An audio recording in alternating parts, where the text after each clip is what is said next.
Video में हम लोग एमडीसी 1 हिंदी उन्हीं क्वेश्चंस को देखेंगे जो आपके एग्जाम में आने वाले हैं, बहुत ही इंपॉर्टेंट है। ठीक है, मात्र 8 क्वेश्चंस को हम लोग देखने वाले हैं जो आपके एग्जाम के लिए इंपॉर्टेंट है। सबसे पहले हम लोग 8 क्वेश्चन को देख लेते हैं। उसके बाद आपको 8 क्वेश्चन का सम्मिलित एक वीडियो मिल जाएगा 1 से 1.5 घंटे का, जिसको आप आराम से पढ़ के जा सकते हैं क्योंकि आपके पास टाइम नहीं है। आप कम समय में अच्छे से इसको तैयारी कर सकते हैं। इसके लिए एक सम्मिलित वीडियो चाहिए, तो उसके लिए सबसे पहले हम लोग 8 क्वेश्चन को देख लेते हैं कौन कौन सा इंपॉर्टेंट क्वेश्चन होने वाला है। उसके बाद हम लोग क्वेश्चन के आंसर को हम लोग देखेंगे। ठीक है, सबसे पहला क्वेश्चन है कि हिंदी पत्रकारिता की परिभाषा अथवा उसके स्वरूप को स्पष्ट करें। ये एक इंपॉर्टेंट क्वेश्चन है। दूसरा है हिंदी पत्रकारिता का उद्भव व उसके विकास को स्पष्ट करें। ठीक है, तीसरा क्वेश्चन है कि समाचार संकलन के प्रमुख स्रोत का उल्लेख करें। यहाँ पर आप जो भी क्वेश्चन देखेंगे उसी का सम्मिलित वीडियो आपको इस वीडियो में मिलेगा। ठीक है, सम्मिलित सारा कुछ रहेगा आपका 8 का 8 जो भी क्वेश्चन है सारा एक वीडियो में आपको देखने को मिल जाएगा। चौथा क्वेश्चन है समाचार संपादन पर एक निबंध लिखे। ठीक है, समाचार संपादन पर एक निबंध लिखे। पांचवा क्वेश्चन है कि समाचार लेखन के गुणों की विवेचना करें। समाचार लेखन के गुणों की विवेचना करें। और छठा क्वेश्चन, फीचर से आप क्या समझते हैं, इसके विभिन्न रूपों को बताते हुए समाचार और फीचर का पार्थक्य स्पष्ट कीजिए। सारा इंपॉर्टेंट क्वेश्चन है। सातवां क्वेश्चन है आपका कि पत्रकारिता के विविध रूपों पर प्रकाश डालिए। पत्रकारिता के विविध रूपों पर प्रकाश डालिए। और आठवां और सबसे अंतिम क्वेश्चन आपका कि पुल किसे कहते हैं, पुल का महत्व बताते हुए समाचार बुलेटिन समाचार वाचन जिसे कहा जाता है प्रक्रिया और रूपरेखा प्रस्तुत कीजिए। ठीक है, तो इस तरह से आपके 8 क्वेश्चन हो गए।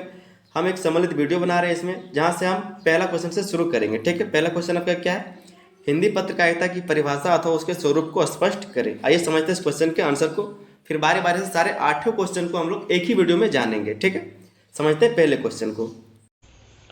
हेलो मेरे दोस्तों, स्वागत है आप सभी अपने YouTube channel SS study material. दोस्तों आज हम लोग बात कर रहे हैं VBU सेमेस्टर 2 सेशन 23 से 27 वाले वैसे स्टूडेंट जिनका एमडीसी पेपर हिंदी है। ठीक है, एमडीसी पेपर में जिनका भी सब्जेक्ट हिंदी है वे लोग ध्यान देंगे, वे लोग सारे स्टूडेंट ध्यान देंगे। ये जो क्वेश्चन है ये आपका बहुत ही इंपॉर्टेंट क्वेश्चन है एमडीसी पेपर जिनका हिंदी है उनके लिए। ठीक है, क्वेश्चन क्या है कि हिंदी पत्रकारिता की परिभाषा अथवा उसके स्वरूप को स्पष्ट करें। हिंदी पत्रकारिता की परिभाषा अथवा उसके स्वरूप को स्पष्ट करें। सबसे पहले हम लोग समझेंगे कि ये पत्रकारिता का अर्थ क्या होता है, फिर हम लोग समझेंगे कि हिंदी पत्रकारिता की परिभाषा क्या होती है और विद्वानों द्वारा इसके बारे में क्या परिभाषा की गई है। ठीक है, तो आइए समझते हैं। इससे पहले अगर दोस्तों चैनल पर नए हैं तो चैनल को सब्सक्राइब कर लीजिए, वीडियो अच्छा लगे तो वीडियो को लाइक कीजिएगा और अपने दोस्तों तक ज़्यादा से ज़्यादा इस वीडियो को शेयर कीजिए ताकि वे लोग भी अच्छे से तैयारी कर सकें। ठीक है, तो ये आंसर को देखते हैं। सबसे पहले इसमें लिखा है पत्रकारिता का अर्थ। लिखा है कि पत्रकारिता शब्द अंग्रेजी के जर्नलिज्म का हिंदी रूपांतर है। क्या बताया जा रहा है कि जो पत्रकारिता शब्द है वो अंग्रेजी के जर्नलिज्म का ही हिंदी रूपांतर है। शब्दार्थ की दृष्टि से जर्नलिज्म शब्द जनरल से निर्मित है और इसका अर्थ है दैनिक। ठीक है, इसका अर्थ क्या बताया जा रहा है, इसका अर्थ जो है वो दैनिक है। ठीक है, और जो पत्रकारिता शब्द है वो अंग्रेजी का ही जर्नलिज्म का हिंदी रूपांतर है। समझ में आ गया ना बात को। उसके बाद हम लोग देखेंगे हिंदी पत्रकारिता की परिभाषा। अभी हमने जो देखा वो था पत्रकारिता का अर्थ और अब हम लोग देखेंगे हिंदी पत्रकारिता की परिभाषा। यहाँ पर जो हम लोग बात की वो सिर्फ पत्रकारिता था कि पत्रकारिता क्या होती है। फिर जो हम लोग अभी जो बात कर रहे हैं वो हिंदी पत्रकारिता की परिभाषा। तो इसमें क्या लिखना है, अच्छे से देखिए कि हिंदी पत्रकारिता के उस रूप को कहते हैं जिनमें समाचार, विचार और जानकारी हिंदी भाषा में प्रस्तुत किए जाते हैं। क्या बताया जा रहा है कि जो हिंदी पत्रकारिता है, पत्रकारिता के उस रूप को कहते हैं जिनमें समाचार, विचार और जानकारी हिंदी भाषा में प्रस्तुत किए जाते हैं। यह एक ऐसा माध्यम है जो समाचार को सूचित करने, शिक्षित करने और मनोरंजन प्रदान करने के साथ साथ जनमत तैयार करने और सामाजिक बदलाव लाने में सहायक होती है। हिंदी पत्रकारिता का इतिहास समृद्ध है और स्वतंत्रता संग्राम से लेकर आधुनिक भारत तक इसकी महत्वपूर्ण भूमिका रही है। जिस तरह से क्वेश्चन पूछा गया है कि हिंदी पत्रकारिता की परिभाषा अथवा उसके स्वरूप को स्पष्ट करें, उसी तरह से यहाँ पर जो है हिंदी पत्रकारिता की परिभाषा को भी डिफाइन किया गया है, परिभाषित किया गया है। ठीक है, अब इसमें विद्वानों द्वारा क्या कहना है, विद्वान क्या कहते हैं हिंदी पत्रकारिता के बारे में, क्या परिभाषा देते हैं वो हम लोग समझेंगे।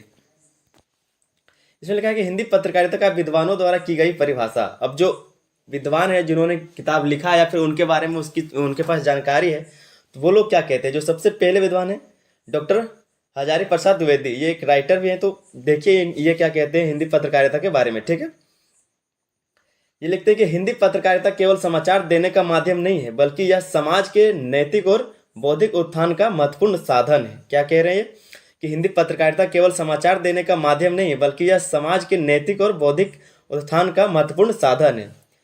दूसरा नंबर बालकृष्ण भट्ट, ठीक है, इन्होंने क्या कहा है कि हिंदी पत्रकारिता का उद्देश्य समाज में सत्य और न्याय की स्थापना करना, जन जागृति फैलाना और जनता को उनके अधिकारों के प्रति जागरूक बनाना है। जो बालकृष्ण भट्ट है उनका कहना है कि हिंदी पत्रकारिता जो है उनका उद्देश्य सिर्फ समाज में सत्य और न्याय की स्थापना करना और जन जागृति फैलाना और जनता को उनके अधिकारों के प्रति जागरूक बनाना है, ठीक है। और तीसरे नंबर पर डॉक्टर रामविलास शर्मा क्या कहते हैं कि हिंदी पत्रकारिता का मूल उद्देश्य हिंदी भाषा में समाज की समस्याओं का समाधान प्रस्तुत करना और राष्ट्रीय भावना का निर्माण करना है। ये कुछ विद्वान थे जिन्होंने अपनी तरह से हिंदी पत्रकारिता को परिभाषित किया था, ठीक है। आगे हम लोग समझेंगे हिंदी पत्रकारिता का स्वरूप। हिंदी पत्रकारिता जो है उसके स्वरूप को हम लोग समझेंगे। क्या लिखा है कि हिंदी पत्रकारिता के स्वरूप को विभिन्न पहलुओं में समझा जा सकता है। जो हिंदी पत्रकारिता है उसके स्वरूप को विभिन्न पहलुओं में समझा जा सकता है। जैसे हम यहाँ पर पैराग्राफ में लिख सकते थे, लेकिन हम लिखे हैं सब कुछ पॉइंट वाइज, ठीक है। पॉइंट वाइज लिख के लाएं ताकि देखने में भी अच्छा लगे और आपको समझ में अच्छे से आए, और आप जब एग्जाम में इसको लिखे तो एग्जामिनर को भी देखने में अच्छा लगे। तो सबसे पहला पॉइंट है भाषा और शैली।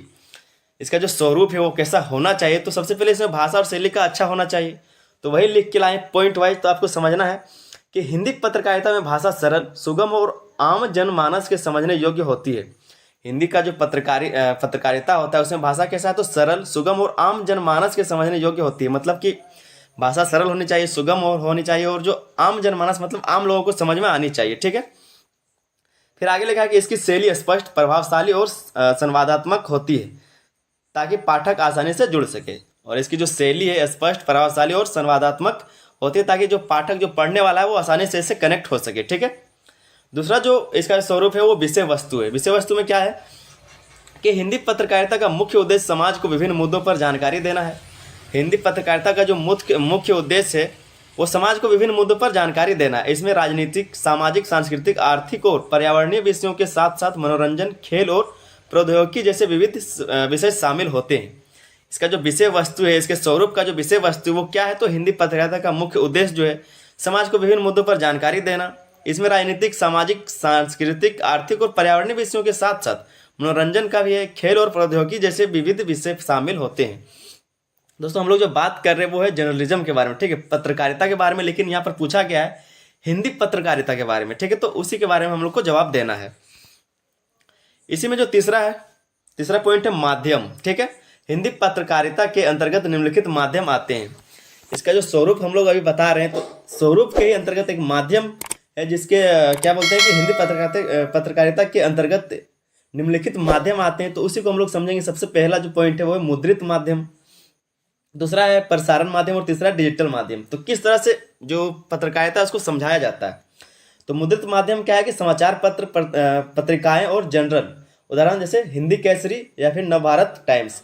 तो इस तरह का जो समाचार पत्र या फिर पत्रिकाएं या फिर जर्नल, जो लोग जनरल होते हैं, जो फिर क्या करते हैं कि न्यूज़ को इकट्ठा करके बताते हैं, उनके द्वारा फिर उदाहरण के तौर पर आप ले सकते हैं कि हिंदी केसरी या फिर नवभारत टाइम्स, ठीक है। तो इसके माध्यम से भी क्या है कि पत्रकारिता किया जाता है। फिर दूसरा है प्रसारण माध्यम। प्रसारण माध्यम क्या है कि रेडियो टेलीविजन के द्वारा क्या है कि न्यूज़ को, समाचार को प्रसारित किया जाता है, तो वही है कि प्रसारण माध्यम।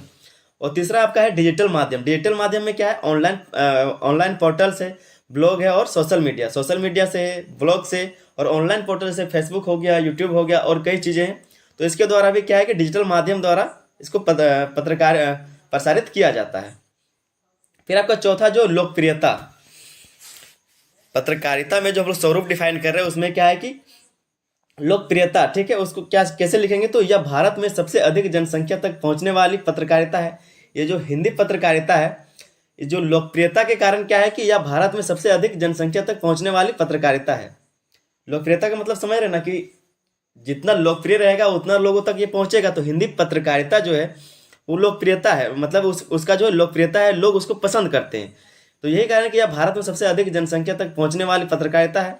भारत में हिंदी भाषी लोगों की बड़ी संख्या होने के कारण यह अत्यंत लोकप्रिय और प्रभावी है। भारत में क्या है कि काफ़ी सारे लोग जो हैं हिंदी समझते हैं, हिंदी बोलते हैं, तो इस संख्या के कारण, बड़ी संख्या के कारण क्या है कि अत्यंत लोकप्रिय और प्रभावी है ये हिंदी पत्रकारिता, ठीक है। आगे देखते हैं 5वां नंबर, लिखा है कि लोकतंत्र में भूमिका। ये जो हिंदी पत्रकारिता है इसका लोकतंत्र में क्या भूमिका है उसको देख लेते हैं। लिखा है कि हिंदी पत्रकारिता लोकतंत्र का चौथा स्तंभ है। ये जो हिंदी पत्रकारिता है लोकतंत्र का इसको चौथा स्तंभ माना जाता है। यह सरकार और जनता के बीच सेतु का कार्य करती है। यह न केवल सरकार की नीतियों और योजनाओं को जनता तक पहुंचाती है बल्कि जनता की समस्याओं और आवाज को सरकार तक भी पहुंचाने का काम करता है। ठीक है, लोकतंत्र में इसका क्या भूमिका है हिंदी पत्रकारिता की, इसको जो है चौथा स्तंभ माना जाता है। और इसमें क्या होता है कि जो लोगों का जो दुख तकलीफ होता है वो सरकार तक पहुंचाया जाता है और सरकार के द्वारा जो भी घोषणा या फिर कोई चीज का उद्देश्य या फिर कोई भी बात जो बताने का रहता है वो मीडिया के द्वारा पता चलता है लोगों को। तो ये काम किसका है, हिंदी पत्रकारिता ये काम करती है। ठीक है, छठा पॉइंट है सामाजिक प्रभाव।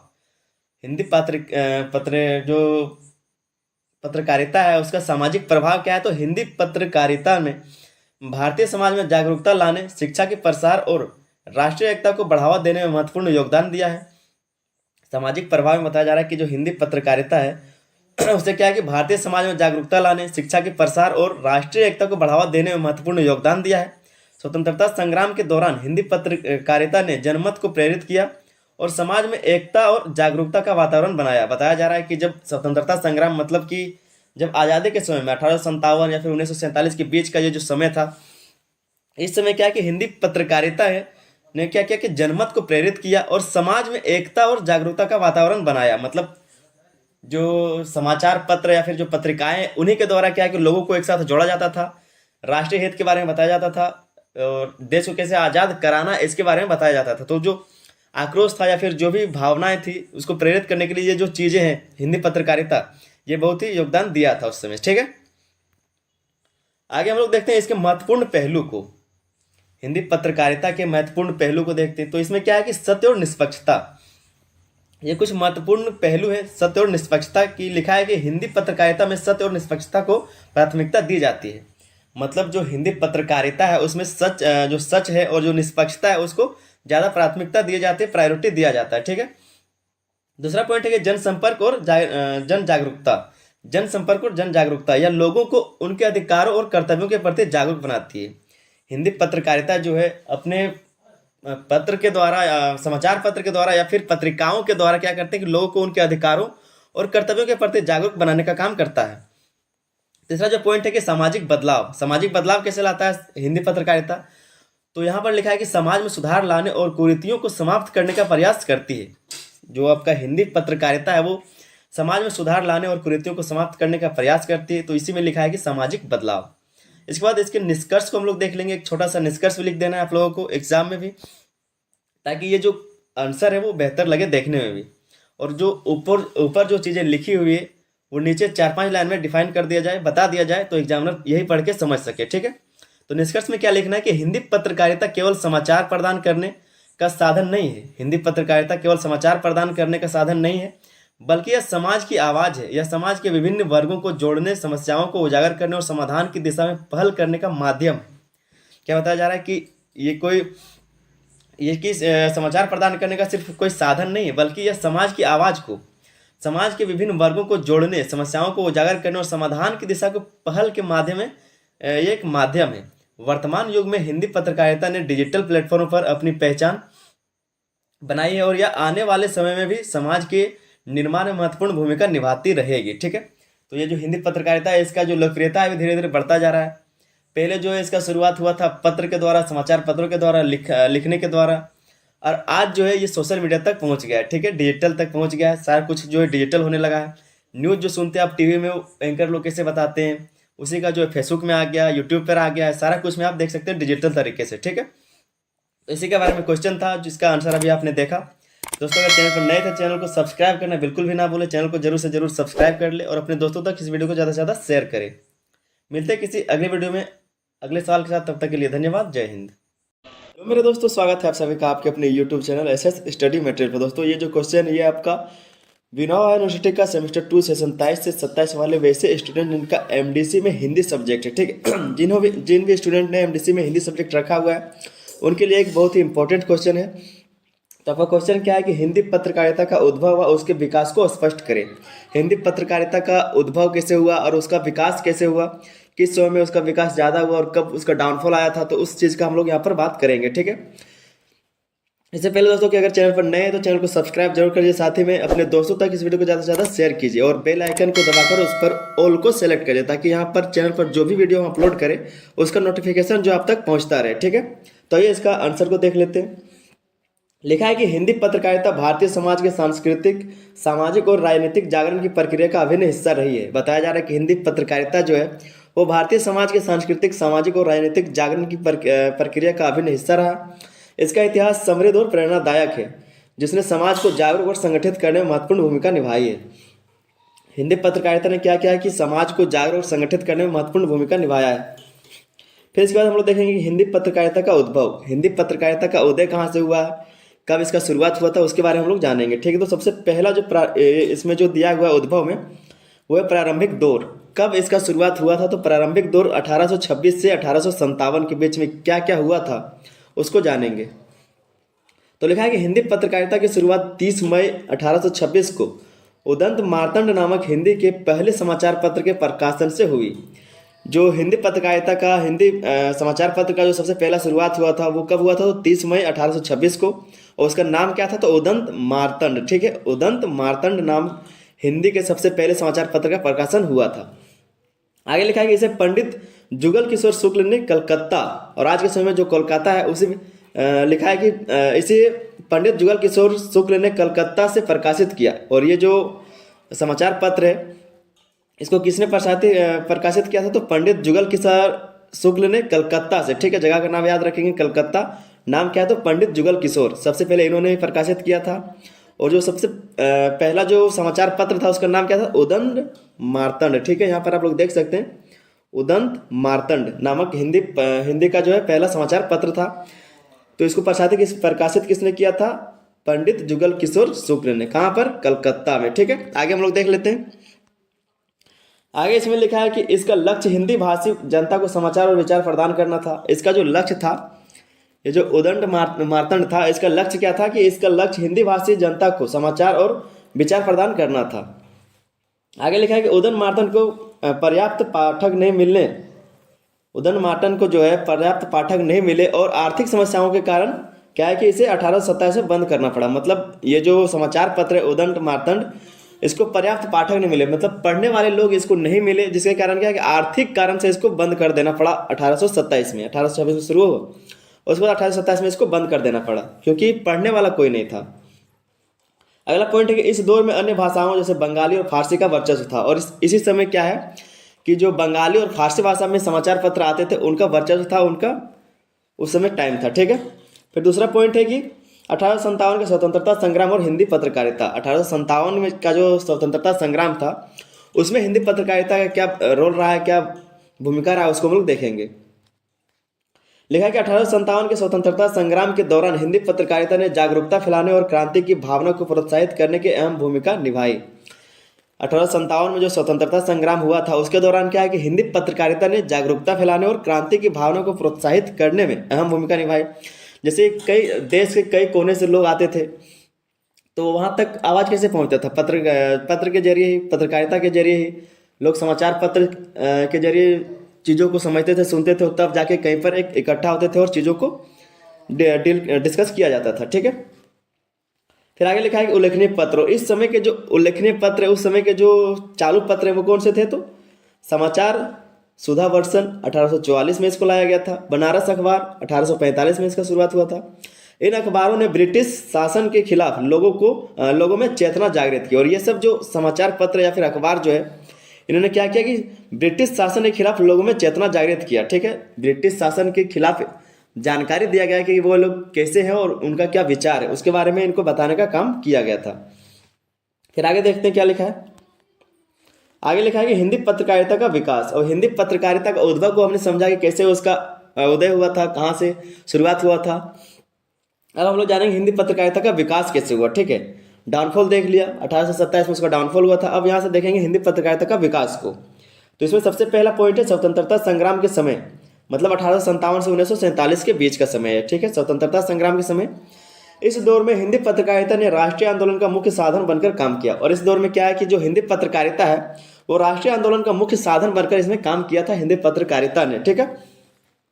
क्योंकि जो साधन था लोगों के बीच पहुंचने का वो सिर्फ हिंदी पत्रकारिता ही था, उस समय का बात हो रहा है।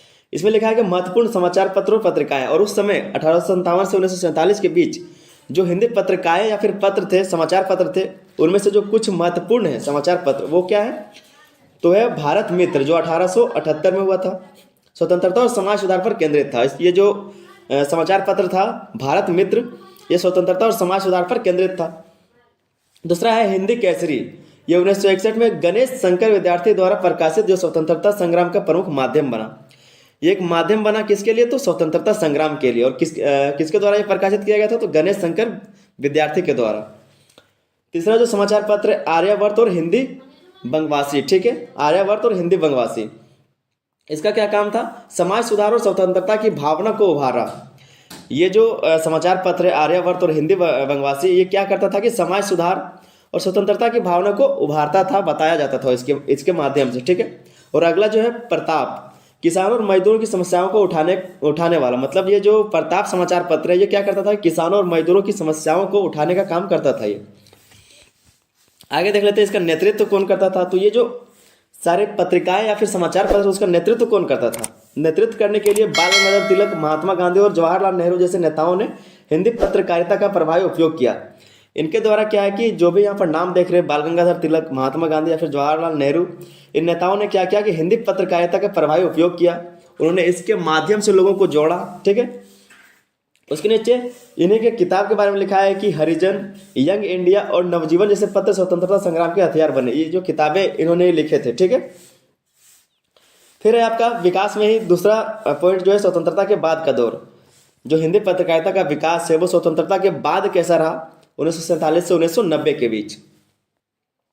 तो लिखा है कि आज़ादी के बाद हिंदी पत्रकारिता का मुख्य उद्देश्य राष्ट्र निर्माण और समाज के पुनर्गठन पर केंद्रित रहा। आज़ादी के बाद हिंदी पत्रकारिता का मुख्य उद्देश्य राष्ट्र निर्माण और समाज के पुनर्गठन पर केंद्रित रहा। नवभारत टाइम्स, जनसत्ता, धर्मयुग और सारिका जैसी कई पत्र और पत्रिकाएं लोकप्रिय रही। ये सब जो पत्र आप देख रहे हैं यहाँ पर जो बताया जा रहा है, नवभारत टाइम्स, जनसत्ता, धर्मयुग, सारिका जैसी जो भी सारे पत्र या फिर पत्रिकाएं वो लोकप्रिय रही थी उस समय। फिर आया कि साहित्यिक पत्रकारिता ने भी हिंदी भाषा का और साहित्य को बढ़ावा दिया। क्या बताया जा रहा है कि जो साहित्यिक पत्रकारिता है उन्होंने भी क्या किया कि हिंदी भाषा और साहित्य को बढ़ावा दिया। लोकतंत्र को सशक्त बनाने में योगदान और सामाजिक मुद्दे जैसे जाति प्रथा, शिक्षा और महिला सशक्तिकरण जैसे मुद्दों को उठाना इन पत्र और पत्रिकाओं की विशेषता रही है। मतलब जो है जाति प्रथा या फिर महिला शिक्षा, इस तरह का जो भी चीज़ है, इन सब मुद्दों को उठाना इन पत्रिकाओं का और पत्रों का जो है विशेषता रहा था, ठीक है। इसमें जो आपका तीसरा पॉइंट है आधुनिक युग। अब आधुनिक युग में जो हिंदी पत्रकारिता है वो कहाँ पर है, उसका क्या स्थान है, क्या रोल है, क्या भूमिका है, उसको हम लोग देखेंगे। आधुनिक युग 1990 के बाद का, ठीक है, 1990 के बाद का समय। तो क्या लिखा है कि 1990 के बाद वैश्वीकरण और तकनीकी विकास ने हिंदी पत्रकारिता के स्वरूप को पूरी तरह बदल दिया। 1990 के बाद वैश्वीकरण और तकनीकी विकास ने क्या किया कि हिंदी पत्रकारिता के स्वरूप को पूरी तरह से बदल दिया। सबसे पहला जो है इसमें डिजिटल मीडिया का उदय हुआ। यहाँ पर जैसे आप लोग देख रहे हैं कि 1990 के बाद वैश्वीकरण और तकनीकी के विकास के कारण क्या है कि हिंदी पत्रकारिता का जो स्वरूप है वो पूरी तरह से बदल गया। तो क्या हुआ, पहले जो पत्र पत्रिकाएं आया करते थे अब वो डिजिटल मीडिया में बदल गया, ठीक है। डिजिटल मीडिया का उदय हुआ और इसमें क्या लिखना है कि हिंदी समाचार वेबसाइटें और पोर्टल्स का विकास हुआ, जैसे भास्कर.com और आजतक.com। इस तरह का जो डिजिटल वेबसाइट है इस तरह का विकास हुआ, ठीक है। अगला पॉइंट है कि सोशल मीडिया के माध्यम से सूचना का तेज प्रसार हुआ, और सोशल मीडिया के माध्यम से सूचना का तेज प्रसार भी हुआ। फिर अगला पॉइंट है टेलीविजन पत्रकारिता। पहले हमने देखा कि डिजिटल मीडिया का उदय हुआ, फिर है टेलीविजन पत्रकारिता। आज तक, जी न्यूज, एनडीटीवी इंडिया जैसे हिंदी समाचार चैनल ने समाचार प्रस्तुति के नए आयाम प्रस्तुत किए। टेलीविजन पत्रकारिता का मतलब क्या है कि आज हम लोग देखते हैं कि टीवी में न्यूज आता है, ठीक है। कई सारे न्यूज़ चैनल है, जैसे आज तक है, जी न्यूज है, एनडीटीवी है इंडिया जैसे कई सारे हिंदी समाचार चैनल है, ठीक है। तो जिसके द्वारा क्या है कि समाचार प्रस्तुति के नए आयाम प्रस्तुत किए गए हैं, समाचार प्रस्तुत करने के नए आयाम लाए गए हैं टेलीविजन के द्वारा, ठीक है।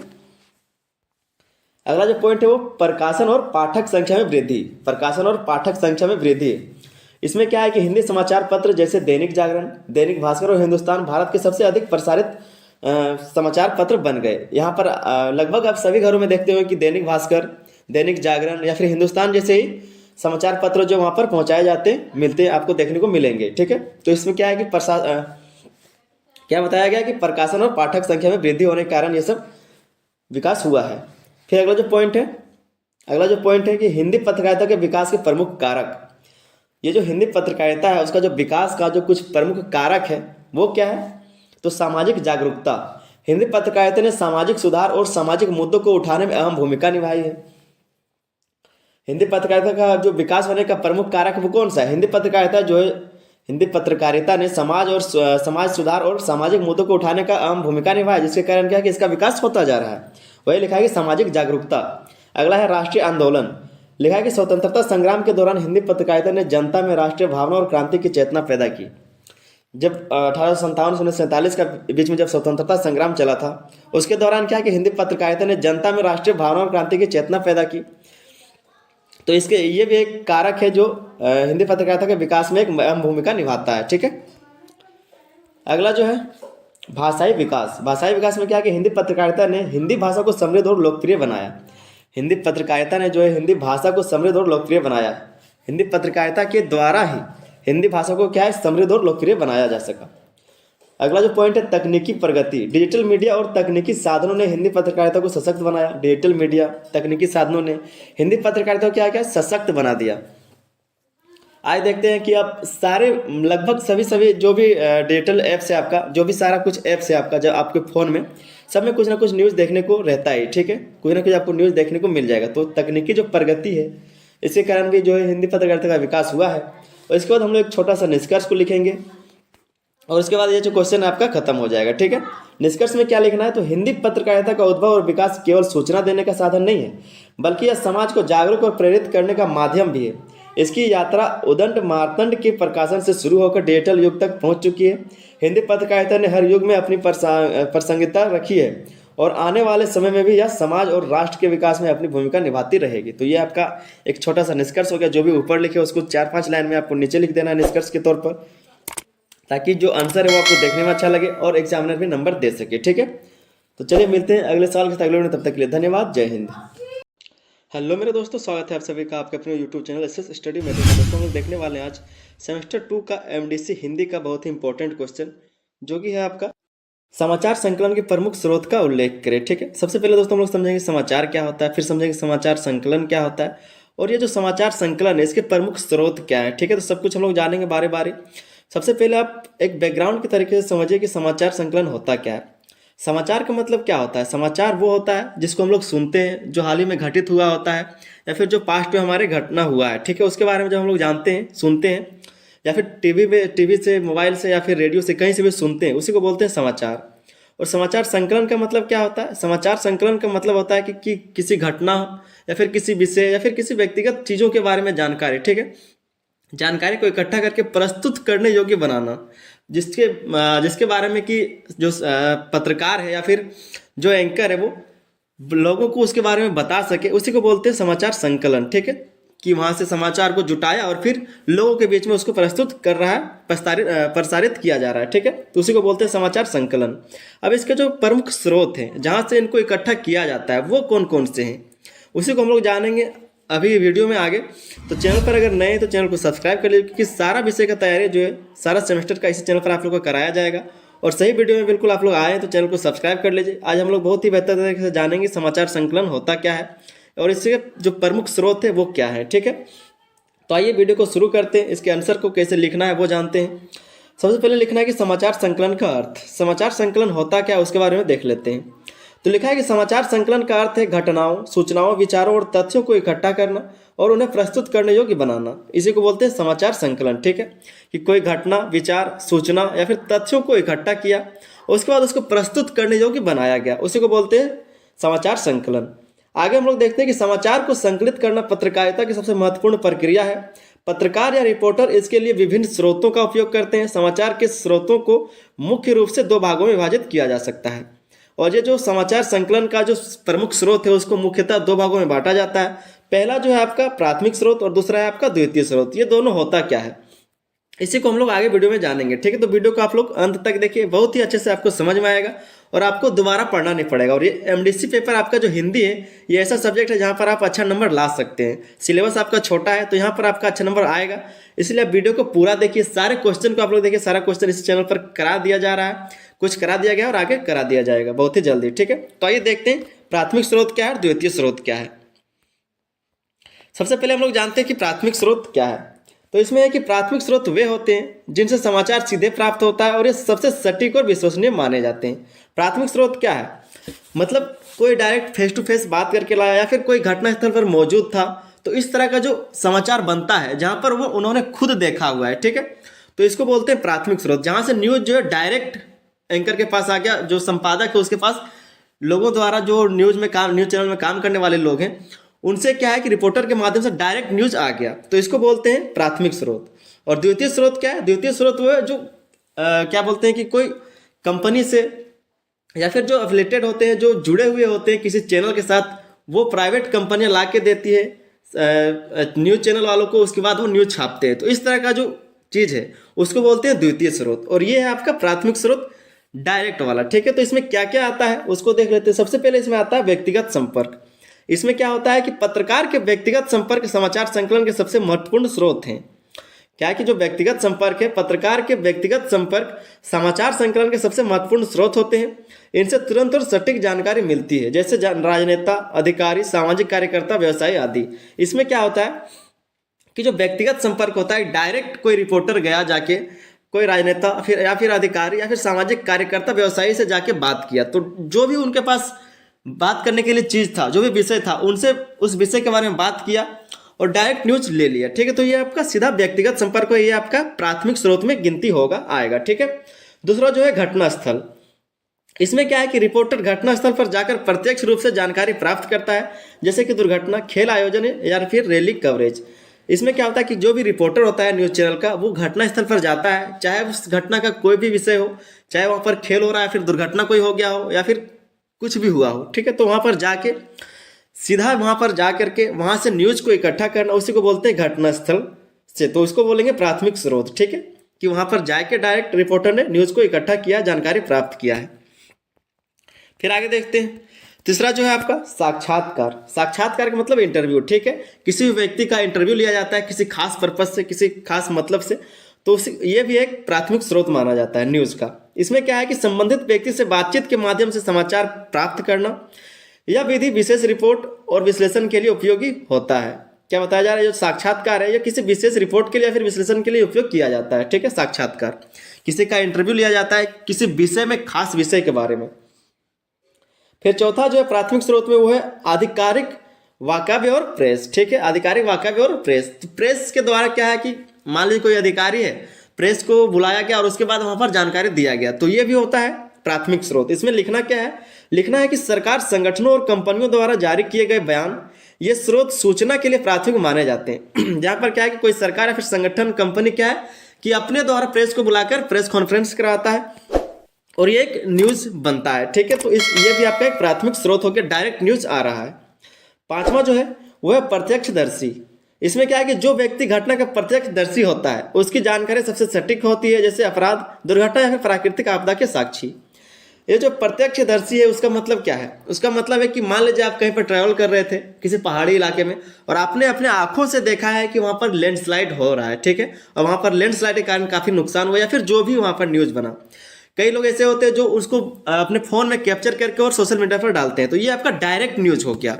जहाँ पर क्या है कि प्रत्यक्षदर्शी जो साक्षात अपने आंखों से देखा जा रहा है कि ऐसा दुर्घटना हुआ है, वो आपका प्राथमिक स्रोत के अंतर्गत आता है, ठीक है। आगे हम लोग देखते हैं द्वितीय स्रोत क्या होता है। द्वितीय स्रोत क्या होता है कि द्वितीय स्रोत वे होते हैं जिनसे अप्रत्यक्ष रूप से समाचार प्राप्त किया जाता है। जहाँ पर इनडायरेक्टली क्या है समाचार प्राप्त किया जाता है, उसको बोलते हैं द्वितीय स्रोत। ये स्रोत कभी कभी प्राथमिक स्रोतों के पूरक के रूप में भी कार्य करते हैं। कभी कभी क्या होता है कि ये प्राथमिक स्रोत के पूरक में भी ये काम करता है, ठीक है। समझते हैं ये जो द्वितीय स्रोत है वो होता क्या है और वो कहाँ से न्यूज इनडायरेक्टली लाया जाता है, ठीक है। तो सबसे पहला जो है समाचार एजेंसियां, जैसा कि मैंने पहले बात किया कि दूसरी जगह जो प्राइवेट चीज़ें होती है, जो प्राइवेट कंपनियां होती है, वो क्या है कि जो समाचार वाले हैं, जो चैनल वाले हैं, उनके साथ जुड़े हुए होते हैं और वो ला के न्यूज़ जो है चैनल वाले को देते हैं, ठीक है। तो यही समाचार एजेंसियां ये क्या करती है कि समाचार एजेंसियां विभिन्न क्षेत्रों से समाचार इकट्ठा करके मीडिया को प्रदान करती है। जैसे कि भारत में है प्रेस एक्ट ऑफ इंडिया जिसको बोलते हैं PTI, United news of India जिसको बोलते हैं यूएनआई, और अंतर्राष्ट्रीय स्तर पर क्या है तो रॉयटर्स है, एएफपी है और एपी है। तो इस तरह का जो एजेंसी है वो क्या करता है कि इनडायरेक्टली न्यूज चैनल वालों को न्यूज ला करके देता है ताकि वो न्यूज बना सके। दूसरा जो आपका द्वितीय स्रोत है वो समाचार पत्र और पत्रिकाएं। वो कैसे? तो अन्य समाचार पत्रों और पत्रिकाओं से जानकारी प्राप्त करना जिनसे विचारों और रिपोर्टों का विश्लेषण किया जाता है। इसमें क्या बताया जा रहा है कि जो अन्य समाचार पत्र या फिर पत्रिका है उससे क्या है कि जानकारी पहले लिया जाता है और उनसे विचारों और रिपोर्टों का विश्लेषण किया जाता है। वहाँ पर जो विचार थे या फिर जो रिपोर्ट थे उसका विश्लेषण करके दोबारा न्यूज बनाया जाता है। इस तरह का जो चीज़ें हैं कि जो समाचार पत्र हुआ उसमें कुछ केस ऐसा आया था जो अभी सॉल्व नहीं हुआ, तो उसी चीज़ को फिर आगे चल के उसी के बारे में बताना जो समाचार पत्र पत्रिकाओं के माध्यम से न्यूज बनाया जाता है। तो ये आपका द्वितीय स्रोत है। तीसरा जो है रेडियो स्रोत, ठीक है। रेडियो टेलीविजन से तो रेडियो और टीवी चैनलों के माध्यम से समाचार संकलित किया जाता है, जैसे दूरदर्शन, ऑल इंडिया रेडियो, आज तक, एनडीटीवी। इस तरह का जो चीज़ है वहाँ से क्या है कि रेडियो और चैनलों के माध्यम से समाचार जो है जमा किया जाता है, इकट्ठा किया जाता है। तो ये आपका द्वितीय स्रोत हो गया कि वहाँ से सुन करके न्यूज बताया गया। मान लीजिए जैसे भी लैंडस्लाइड वाला हमने उदाहरण दिया था, तो वहाँ से कोई सोशल मीडिया पे कोई एंकर देखता है या फिर कोई भी रिपोर्टर उस चीज़ को देखता है तो वो जाके उस घटना के बारे में फिर जानकारी इकट्ठा करता है और जाके उसको एक बढ़िया से न्यूज के तौर पर पेश किया जाता है। तो रेडियो टेलीविजन का यही मतलब था यहाँ पर, ठीक है। फिर जो चौथा है डिजिटल मीडिया और सोशल मीडिया, तो ये भी उसी का दूसरा रूप है कि जहाँ पर सोशल मीडिया और डिजिटल मीडिया से जाके लोग न्यूज़ को इकट्ठा करते हैं। तो इसमें क्या है कि ऑनलाइन पोर्टल, वेबसाइट और सोशल मीडिया प्लेटफॉर्म जैसे ट्विटर, फेसबुक, यूट्यूब, ये सभी सोशल मीडिया प्लेटफॉर्म तेजी से समाचार का प्राथमिक स्रोत बनता जा रहा है। तो यहाँ से भी जो है न्यूज़ को इकट्ठा किया जाता है और ये सब जो है द्वितीय स्रोत माना जाएगा। पांचवा जो पुस्तकें और शोध पत्र, तो इसमें क्या है कि किसी विशेष विषय पर गहन जानकारी प्राप्त करने के लिए इनका उपयोग किया जाता है। जो पुस्तक है, जो किताबें हैं और जो शोध पत्र है, इसका क्या है कि किसी विशेष गहन जानकारी प्राप्त करने के लिए, किसी विशेष विषय पर गहन जानकारी प्राप्त करने के लिए क्या है कि इन सब का उपयोग किया जाता है, इन सब का माध्यम बनाया जाता है।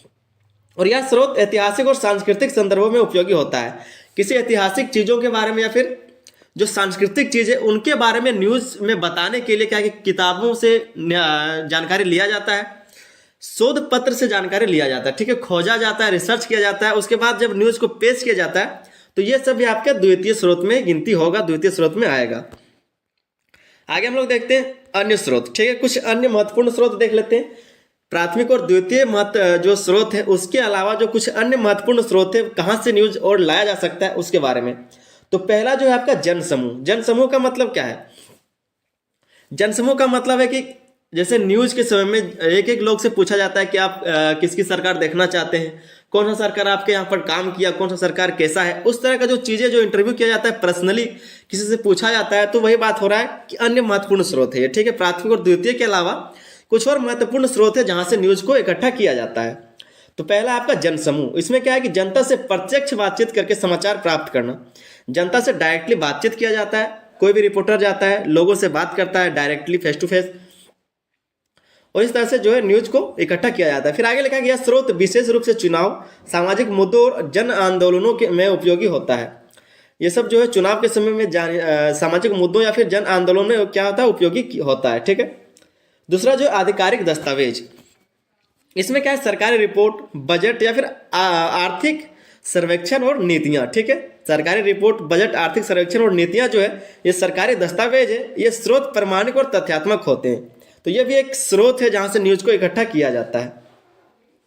तीसरा जो है घोषणाएं और सम्मेलन। इसमें क्या है कि प्रेस कॉन्फ्रेंस, सेमिनार और अन्य आधिकारिक घोषणाएं, इनसे ताज़ा और महत्वपूर्ण जानकारी प्राप्त होती है। तो ये सब जो प्रेस कॉन्फ्रेंस है या फिर सेमिनार करके जो किसी के बारे में, किसी विषय के बारे में कोई भी कंपनी या फिर संगठन किसी के चीज़ के बारे में बताती है मीडिया के पास, तो वो एक ताज़ा खबर बनता है, ताज़ा न्यूज़ बनता है और ये इनडायरेक्टली न्यूज़ चैनल वालों के पास आता है। तो ये भी एक अन्य स्रोत ही है, ठीक है।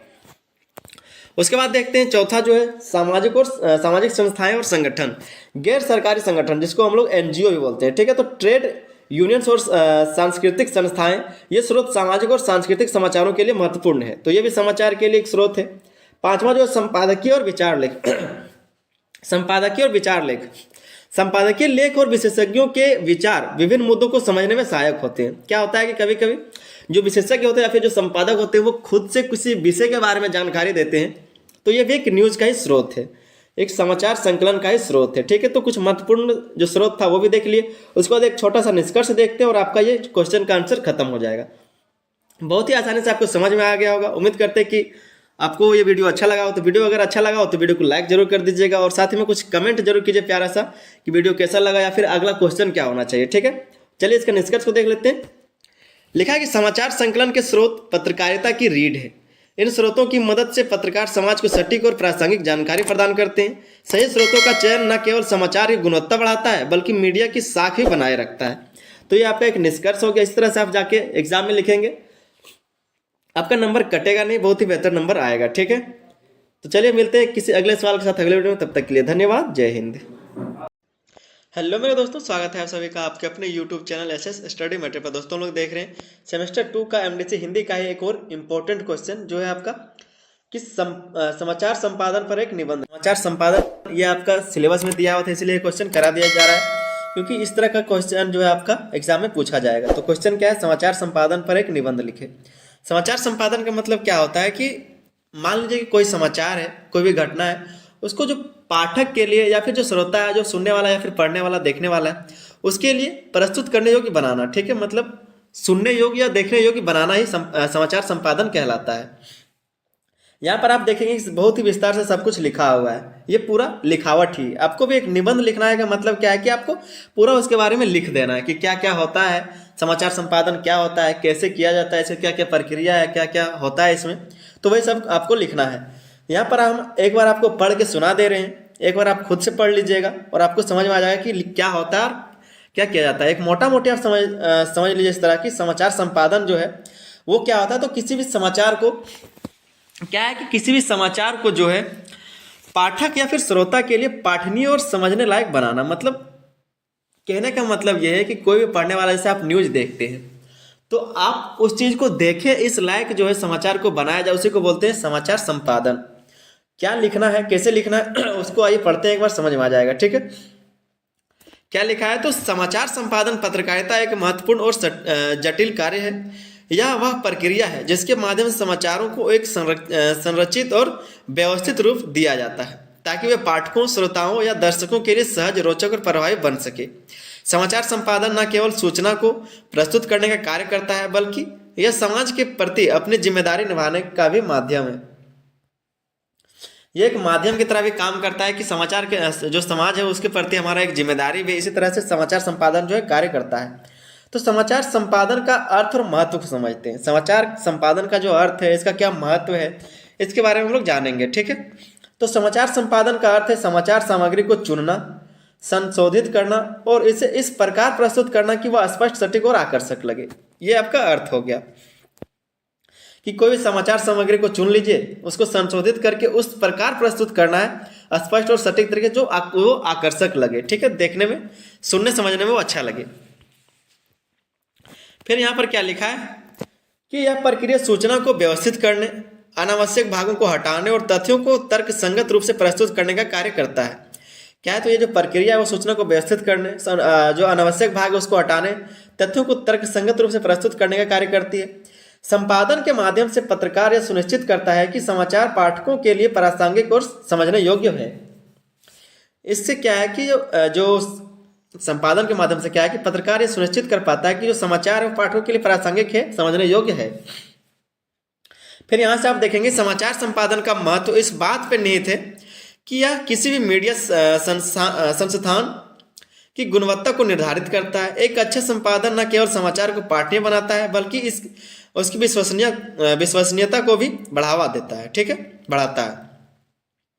समाचार संपादन का कर्तव्य है कि वह तथ्यों को सही ढंग से प्रस्तुत करे और समाज में सकारात्मक जागरूकता फैलाने को अपनी भूमिका निभाए।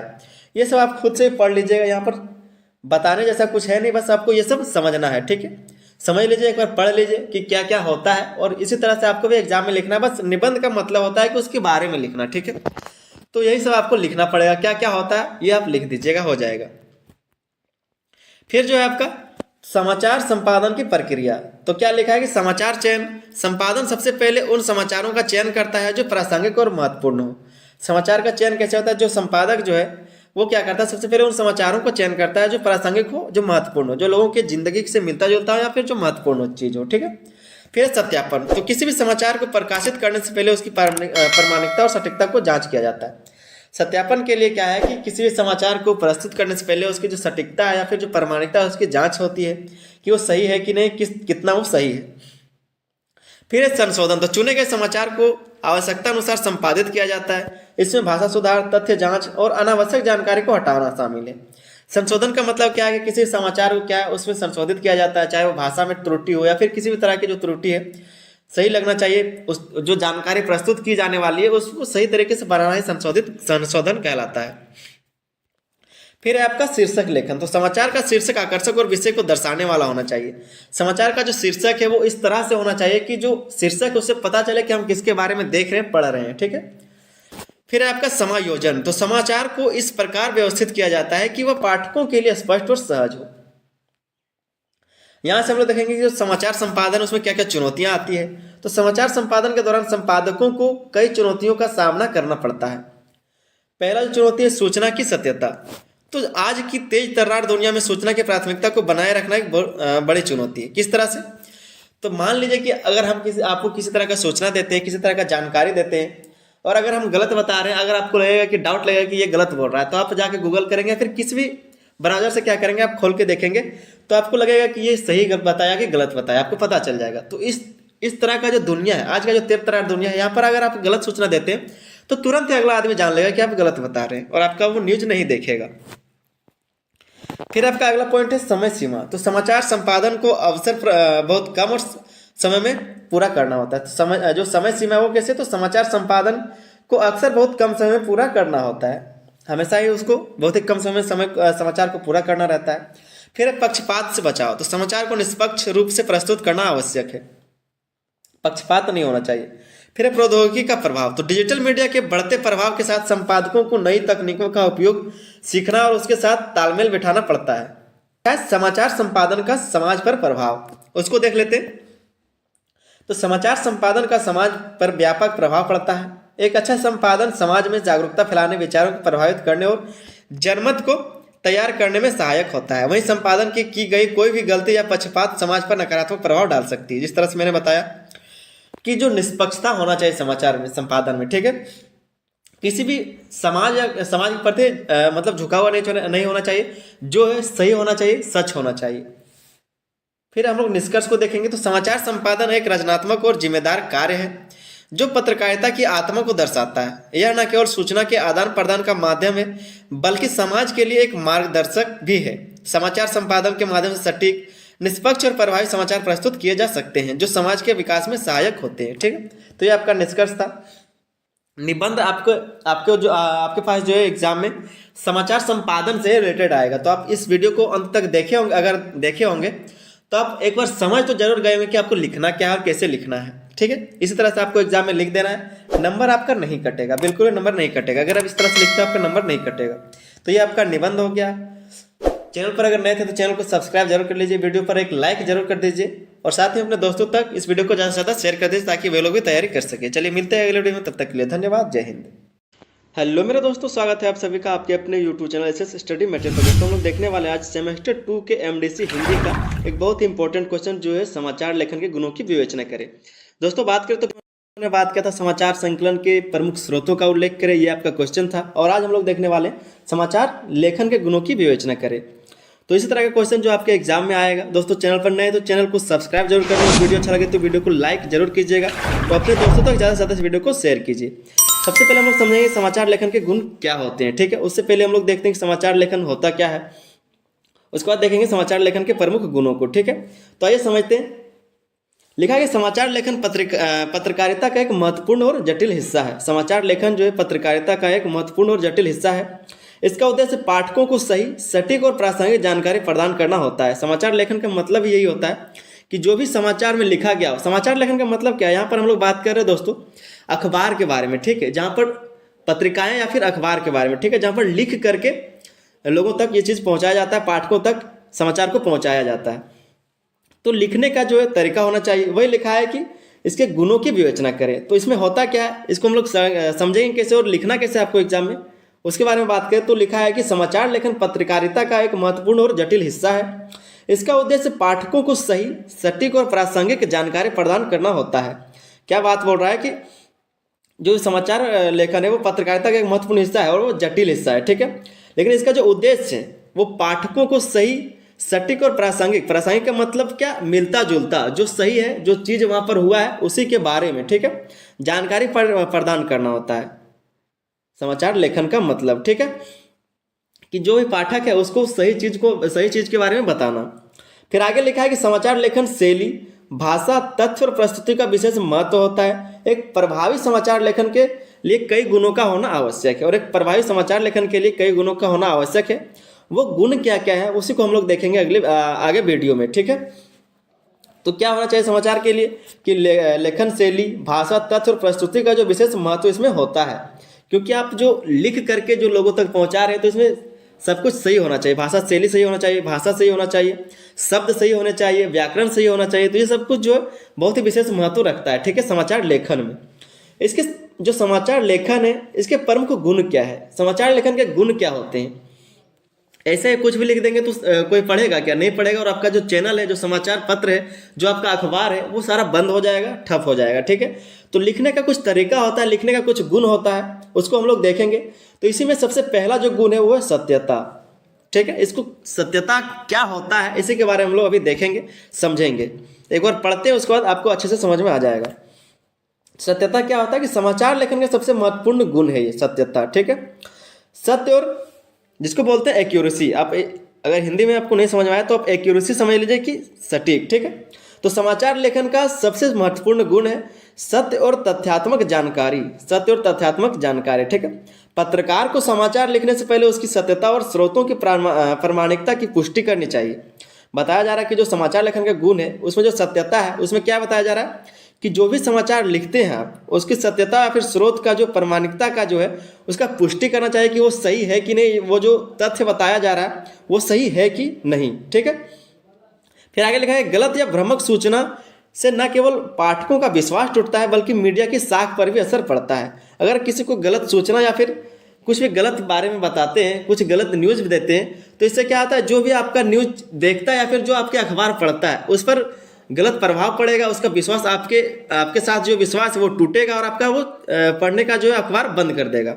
इससे क्या है कि आपका न्यूज़ चैनल जो है वो तो बंद होगा ही, अगर कोई पढ़ेगा ही नहीं तो आप किसके लिए न्यूज़ बनाएंगे, तो पढ़ने वाला नहीं रहेगा तो वो आपका न्यूज़ चैनल तो बंद होगा। साथ ही क्या है कि जो मीडिया का साख है उस पर भी असर पड़ता है। आप अगर कोई चैनल वाले हैं तो अगर आप गलत छाप रहे हैं इसका मतलब है कि अगला जो चैनल क्या मतलब है कि वो सही छाप रहा होगा, वो भी तो गलत कर सकता है। तो इस तरह से जो है उसका साख पर भी असर पड़ता है, ठीक है। आगे हम लोग देखते हैं निष्पक्षता। इसका जो दूसरा गुण है वो निष्पक्षता है, ठीक है। समाचार लेखन में निष्पक्षता होना आवश्यक है। निष्पक्षता का मतलब क्या है कि किसी पक्ष की ओर झुका हुआ नहीं, जो भी है सच होना चाहिए। ऐसा नहीं है कि ये मेरा सगा संबंधी या फिर जानकार है या फिर कोई बड़े आदमी तो इसके तरफ से अच्छे लिखे, और जो गरीब है, जो गरीब तबके के आदमी उसके खिलाफ लिख दे, तो ऐसा नहीं होना चाहिए, निष्पक्ष होना चाहिए। वही लिखा समाचार लेखन में निष्पक्षता होना आवश्यक है। पत्रकार को किसी प्रकार के पूर्वाग्रह, पक्षपात या व्यक्तिगत मत से बचना चाहिए। पाठकों को निष्पक्ष और संतुलित दृष्टिकोण प्रदान करना चाहिए। जो भी पाठक है उसके लिए क्या है कि निष्पक्ष और संतुलित दृष्टिकोण प्रदान करना चाहिए कि यही जो है सच है और यही सत्य भी है, ठीक है। तीसरा जो गुण है वो प्रासंगिकता। प्रासंगिकता मतलब है उसके साथ चलने वाला, जो चीज़ है उसी के बारे में बताना, ठीक है, प्रासंगिकता। लिखा है कि समाचार का विषय और सामग्री पाठकों के लिए प्रासंगिक होनी चाहिए। समाचार का जो विषय या फिर सामग्री पाठकों के लिए प्रासंगिक होनी चाहिए, जो उससे रिलेटेड हो। केवल उन घटनाओं और सूचनाओं को शामिल करना चाहिए जिनका सामाजिक, राजनीतिक, आर्थिक या सांस्कृतिक महत्व हो। केवल उसी सूचना को या फिर घटना को शामिल करना चाहिए जिसमें कोई सांस्कृतिक, सामाजिक या फिर आर्थिक घटना जो है उसका महत्व हो, ठीक है। ऐसा नहीं कि मेरा जो व्यक्तिगत चीज़ है उसको भी हम लिख दे, तो ऐसा नहीं होता है। ये सब चीज़ों से बचना चाहिए, ये सब सही गुण नहीं है, ये अवगुण है, ठीक है। तो गुण में क्या है कि जो भी राजनीतिक है, जो सामाजिक चीज़ है, आर्थिक या फिर सांस्कृतिक चीज़ है, उसी को लिखना चाहिए। चौथा जो संक्षिप्तता, इसमें क्या होता है कि समाचार लेखन में अनावश्यक शब्दों और लंबी व्याख्याओं से बचना चाहिए। समाचार लेखन में क्या है कि कुछ भी एरा गैरा मतलब कि कुछ भी ऐसा वैसा नहीं लिखना चाहिए। जो सही है, जो सटीक है, जो भी घटना हुआ है सिर्फ उसी के बारे में बात किया जाए। ऐसा नहीं है कि हम जो भी घटना है उसके बारे में लिख रहे हैं और कल हम घूमने गए थे उसके बारे में भी थोड़ा सा लिख दे, तो ऐसा नहीं चलता है। संक्षिप्तता होना चाहिए, कम शब्दों में अच्छी जानकारी देनी चाहिए, कम शब्दों में सब कुछ बताना चाहिए। तो इस तरह से एक संक्षिप्तता भी होना चाहिए समाचार लेखन में। बताया जा रहा है कि समाचार लेखन में अनावश्यक शब्दों और लंबी व्याख्याओं से बचना चाहिए। समाचार को संक्षेप और स्पष्ट रूप से प्रस्तुत करना आवश्यक है। वही बताया जा रहा है कि जो समाचार है उसको संक्षेप और स्पष्ट रूप में प्रस्तुत करना आवश्यक है। जैसे कौन, क्या, कब, कहाँ, क्यों और कैसे। ठीक है, तो ये सब चीज़ें होना चाहिए और सिर्फ यही सब चीज़ों के बारे में बात होना चाहिए समाचार लेखन में। ऐसा नहीं है कि हम कल वहाँ गए थे, कल ये खाया, कल वो किया, ये सब कुछ नहीं। जो व्यक्तिगत चीज़ें उसको कभी समाचार लेखन में होना ही नहीं चाहिए, नहीं लिखना चाहिए। तो ये आपका संक्षिप्तता है, एक गुण है। ठीक है, पांचवा देख लेते हैं, स्पष्टता। ठीक है, क्लियरेंस। भाषा और शैली सरल और स्पष्ट होनी चाहिए। जो भाषा और शैली वो सरल और स्पष्ट होना चाहिए। इसका मतलब क्या है कि जो भी समाचार लेखन में लिखा जा रहा है वो सरल और आसान होना चाहिए ताकि जो पाठक उसको अच्छे से समझ सके। तकनीकी शब्दों या फिर जटिल वाक्य संरचनाओं से बचना चाहिए। पाठकों को समाचार का तात्पर्य तुरंत समझ में आ जाना चाहिए। क्या कि अगर जटिल शब्दों या फिर तकनीकी शब्दों या फिर वाक्यों का जो इस्तेमाल किया जाएगा तो जो पाठक है, जरूरी नहीं कि सभी लोग उस चीज़ों को समझ सके, सारे शब्दों को, सारे वाक्यों को समझ सके। तो ऐसा नहीं करना चाहिए। स्पष्ट और सरल शैली रखना चाहिए, सरल भाषा रखना चाहिए ताकि जो पढ़ने वाले लोग हैं उनको तुरंत ही चीज़ समझ में आ जाए, जानकारी समझ में आ जाए। फिर आपका छठा, रोचकता। रुचि भी होना चाहिए। मतलब जो आपका समाचार पत्र है उसके लिए पाठकों का रुचि भी होना चाहिए। तो वो कैसे आएगा? तो समाचार को रोचक और आकर्षक तरीके से प्रस्तुत करना चाहिए। समाचार को अगर आप रोचक तरीके से प्रस्तुत करेंगे तभी तो पढ़ने वालों को रुचि आएगा और उसको पढ़ेगा। आगे लिखा है कि शीर्षक और पहले के पैराग्राफ को इतना प्रभावी बनाना चाहिए कि वह पाठक का ध्यान आकर्षित करे। ये सब क्या है? ये सब गुण है समाचार पत्र, जो समाचार लेखन का ये सब गुण है। तो जो शीर्षक आपने लिखा हुआ है घटना का, तो शीर्षक और जो पहला पैराग्राफ है जहाँ पर आप चीज़ों के बारे में एक शॉर्ट तरीके से, संक्षेप तरीके से सारे कुछ के बारे में लिखेंगे ताकि उनमें जो है क्यूरियोसिटी हो और वो आगे जाके समाचार को पढ़े पूरा। ठीक है, अगर आप पहले चीज़ में ये सब कुछ बोरिंग कर देंगे तो नहीं पढ़ेगा उसको। अगर आप क्यूरियोसिटी जगाएंगे, उत्सुकता जगाएंगे तो आप पूरे जो अखबार को पढ़ा सकते हैं। तो ये सब होना चाहिए। फिर सातवां जो है नवीनता। नवीनता का मतलब क्या है कि समाचार का ताज़ा और समयबद्ध होना आवश्यक है। समाचार में क्या है कि समयबद्धता होना चाहिए कि इतने में ही लिखना, या फिर जो भी है नवीनता उसमें होना चाहिए। पुराने या अप्रासंगिक घटनाएं समाचार के रूप में प्रस्तुत नहीं की जानी चाहिए। समय और समाचार प्रस्तुत करने से उसकी प्रासंगिकता और मूल्य बढ़ता है। समय पर समाचार प्रस्तुत करने से क्या है कि उसकी प्रासंगिकता और मूल्य बढ़ता है। तो नवीनता होना चाहिए। ठीक है, आठवां जो गुण है वो सटीक शीर्षक है। शीर्षक को छोटा, आकर्षक और समाचार का सारांश प्रस्तुत करने वाला होना चाहिए। एक अच्छा शीर्षक पाठकों को समाचार पढ़ने के लिए प्रेरित करता है। कोई भी कहानी लिखते हैं या फिर कोई भी घटना लिखते हैं, मान लीजिए कोई समाचार लिखा जा रहा है, तो उसमें एक अच्छा शीर्षक होना चाहिए। जो शीर्षक है उससे कुछ ना कुछ मालूम होना चाहिए कि आगे जो न्यूज़ है वो किसके बारे में हम लोग पढ़ने वाले हैं, फिर किसके बारे में जो न्यूज़ वाले हैं वो बताने वाले हैं। तो शीर्षक से ही पता चलना चाहिए। और शीर्षक जो है वो छोटा होना चाहिए, आकर्षक होना चाहिए, ताकि जो पाठक है उसके तरफ आकर्षक हो सके, उसके तरफ वो आकर्षित हो और पढ़े उस चीज़ को, प्रेरित हो सके। ठीक है, नवा जो आपका गुण है वो है जिम्मेदारी। जिम्मेदारी में क्या है कि पत्रकार को यह ध्यान रखना चाहिए कि उसकी लेखनी समाज पर सकारात्मक प्रभाव डाले। किसी भी प्रकार की अपुष्ट या विवादास्पद सामग्री से बचना चाहिए। जिम्मेदारी का मतलब यहाँ पर बताया जा रहा है कि जो पत्रकार है, जो फिर समाचार लिख रहा है, उसके पास ये जिम्मेदारी होना चाहिए कि उसके जो भी बात है या फिर जो भी न्यूज़ है या फिर जो समाचार है, उससे क्या है कि समाज में एक सकारात्मक प्रभाव पड़े, ना कि नकारात्मक। ठीक है, तो किसी भी प्रकार का अपुष्ट या फिर विवादास्पद सामग्री से बचना चाहिए। किसी भी विवादास्पद चीज़ों को उसमें नहीं लिखना चाहिए।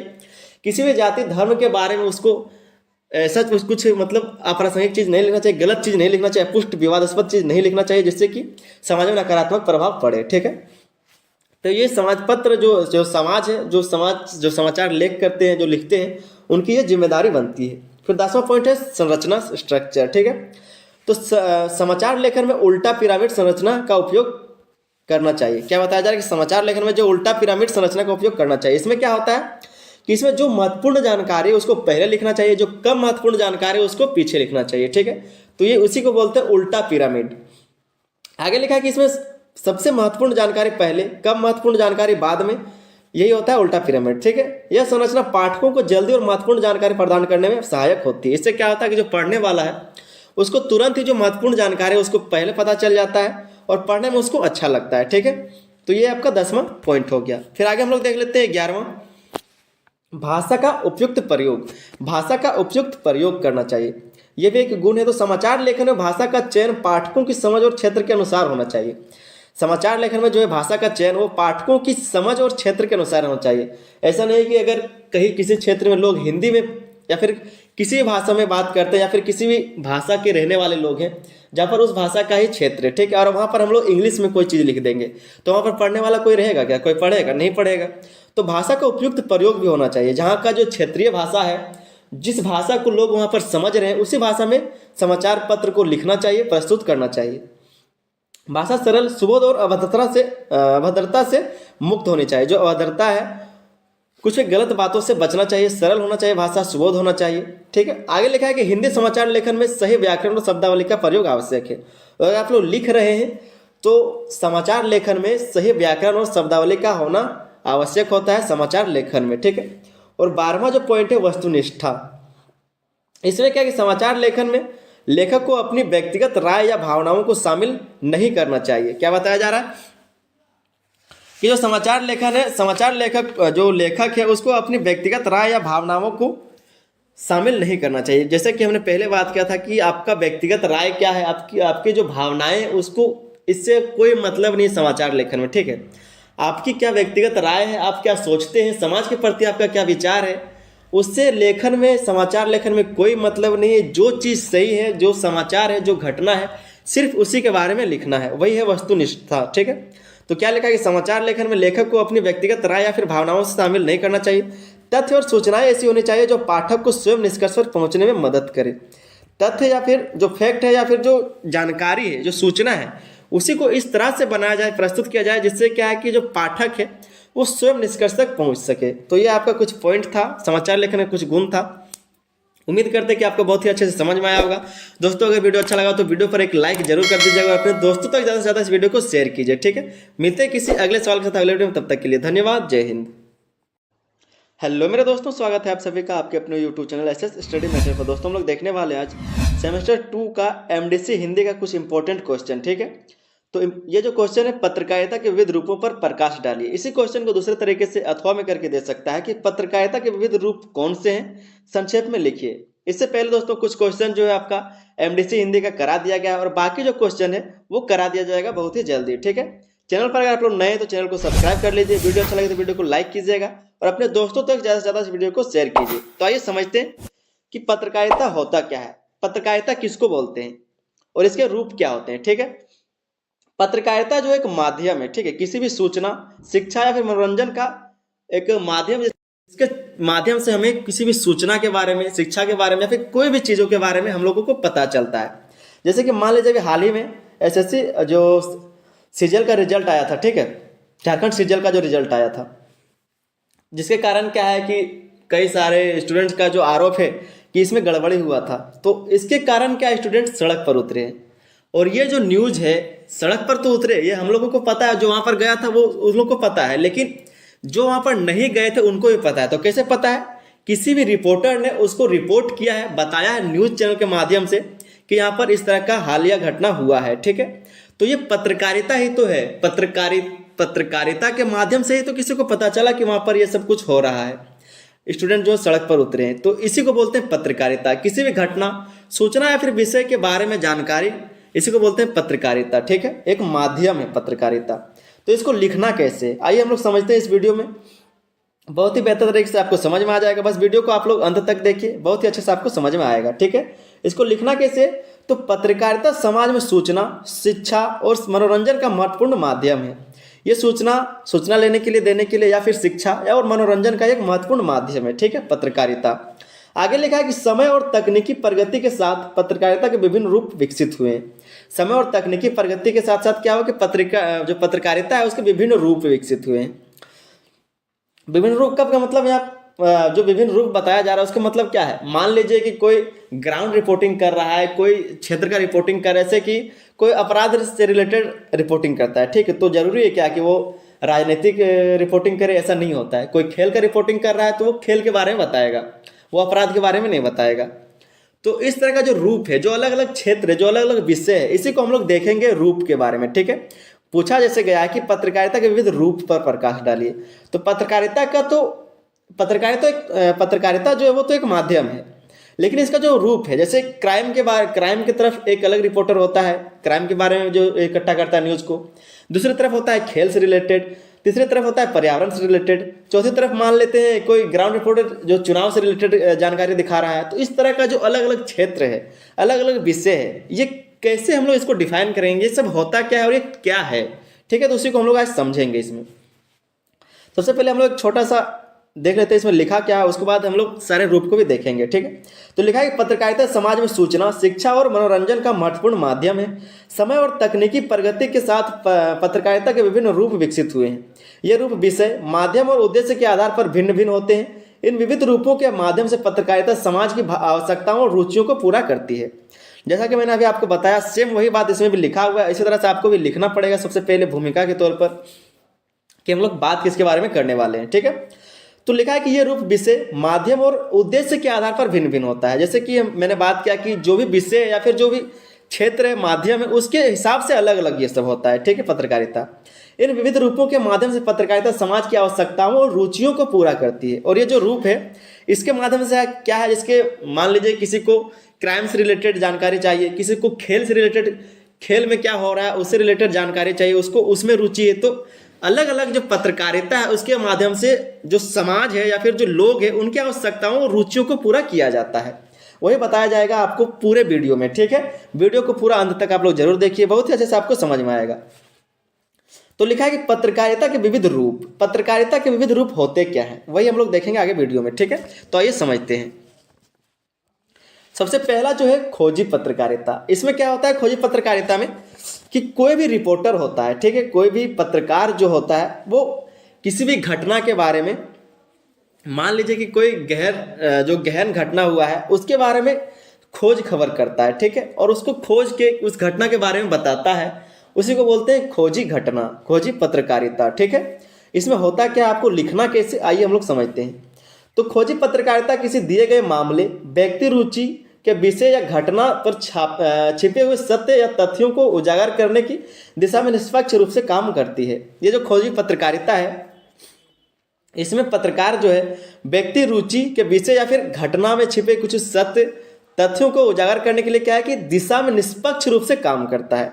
घटना को उजागर करने के लिए क्या है कि उसके दिशा में एक निष्पक्ष रूप से काम करता है। खोजी पत्रकार घोटालों को सुर्खियों के रूप में प्रचार करता है और इस प्रकार के मामलों को समाप्त होने में कई साल भी लग सकते हैं। इसलिए खोजी पत्रकार बनने के लिए ज्ञान, धैर्य और दृढ़ता की आवश्यकता होती है। इसमें जो बताया गया है वो बताया गया है कि जो खोजी पत्रकार है ये किसी घटना या फिर सत्य के तथ्यों को उजागर करने के लिए एक दिशा में निष्पक्ष तरीके से काम करता है। और जो खोजी पत्रकार है ये किसी घोटाले को क्या करता है कि सुर्खी बना के पहले पेश करता है, ठीक है। मान लीजिए कि कहीं पर कोई घोटाला हुआ, उसके बाद उसके बारे में कोई सुर्खी बनाएगा, ब्रेकिंग न्यूज़ बनेगा और उसके बाद उस पर जांच चलेगा, ठीक है। जो समाचार पत्र वाले हैं, जो न्यूज़ चैनल वाले हैं, जो पत्रकार है, वो क्या करेंगे, उसके बारे में जानकारी इकट्ठा करेंगे और जब तक ये केस चलेगा, जब तक ये समाप्त नहीं हो जाएगा, तब तक इसके साथ क्या है कि वो जुड़े रहेंगे और उसके बारे में हमें जानकारी देते रहेंगे। तो उसी को बोलते हैं खोजी पत्रकारिता, ठीक है। इसी को कहा जाता है खोजी पत्रकारिता। आपका जो दूसरा है वो है राजनीतिक पत्रकारिता। इसमें क्या होता है, खोजी पत्रकारिता में जैसे आपने देखा कि खोज खबर के बारे में इसमें जानकारी दिया जाता है, उसी तरह से जो राजनीतिक पत्रकारिता है इसमें राजनीतिक से रिलेटेड बातें बताई जाएगी, जानकारी इकट्ठा किया जाएगा और हम लोग को बताया जाएगा, जो देखने वाले सुनने वाले हैं उनको बताया जाएगा, ठीक है। राजनीतिक पत्रकारिता में इसको लिखना कैसे है, तो इसे पत्रकारिता के गंभीर प्रकारों में से एक माना जाता है। राजनीतिक पत्रकारिता के क्षेत्र को 3 श्रेणियों में विभाजित किया जा सकता है। जो राजनीतिक पत्रकारिता है उसको 3 श्रेणियों में बांटा जा रहा है। देखिए, अंतर्राष्ट्रीय राजनीतिक समाचार, राष्ट्रीय राजनीतिक समाचार और स्थानीय राजनीतिक समाचार। इसमें राजनीतिक घटनाओं, राजनीतिक हस्तियों, निकायों, चुनाव अभियानों, नीतियों, उनके प्रभाव परिणाम को निष्पक्ष तरीके से समाचार की रिपोर्ट करना रहता है। और इसमें जो है राजनीति से रिलेटेड किया जाता है सब कुछ, ठीक है। जैसे कि आपका हो गया राजनीतिक घटना, राजनीतिक हस्ती, निकायों, चुनाव अभियानों, चुनाव से रिलेटेड जो फिर परिणाम आता है उसके बारे में, नीति के बारे में, उसके प्रभाव के बारे में निष्पक्ष तरीके से समाचार का रिपोर्ट किया जाता है, उसी को बोलते हैं राजनीतिक पत्रकारिता। ठीक है। तीसरा जो है आपका वो है प्रिंट पत्रकारिता। ठीक है, प्रिंट पत्रकारिता। तो इसमें क्या होता है कि यह पत्रकारिता का सबसे पुराना और परंपरागत रूप है। प्रिंट पत्रकारिता जो है पत्रकारिता का सबसे पुराना और परंपरागत रूप है, जिससे समाचार और विचारों को मुद्रित माध्यम का मतलब है कि अखबार या फिर पत्रिकाएं आदि, ठीक है, के माध्यम से प्रस्तुत किया जाता है। इसमें विषयों का गहराई से विश्लेषण किया जाता है, सही व्याकरण और शब्दावली का चयन किया जाता है। प्रिंट पत्रकारिता में से छाप के दिखाया जाता है, अखबार हो गया फिर पत्रिकाएं, तो इसमें प्रिंट किया जाता है, तो इसी को कहा जाता है प्रिंट पत्रकारिता। ठीक है।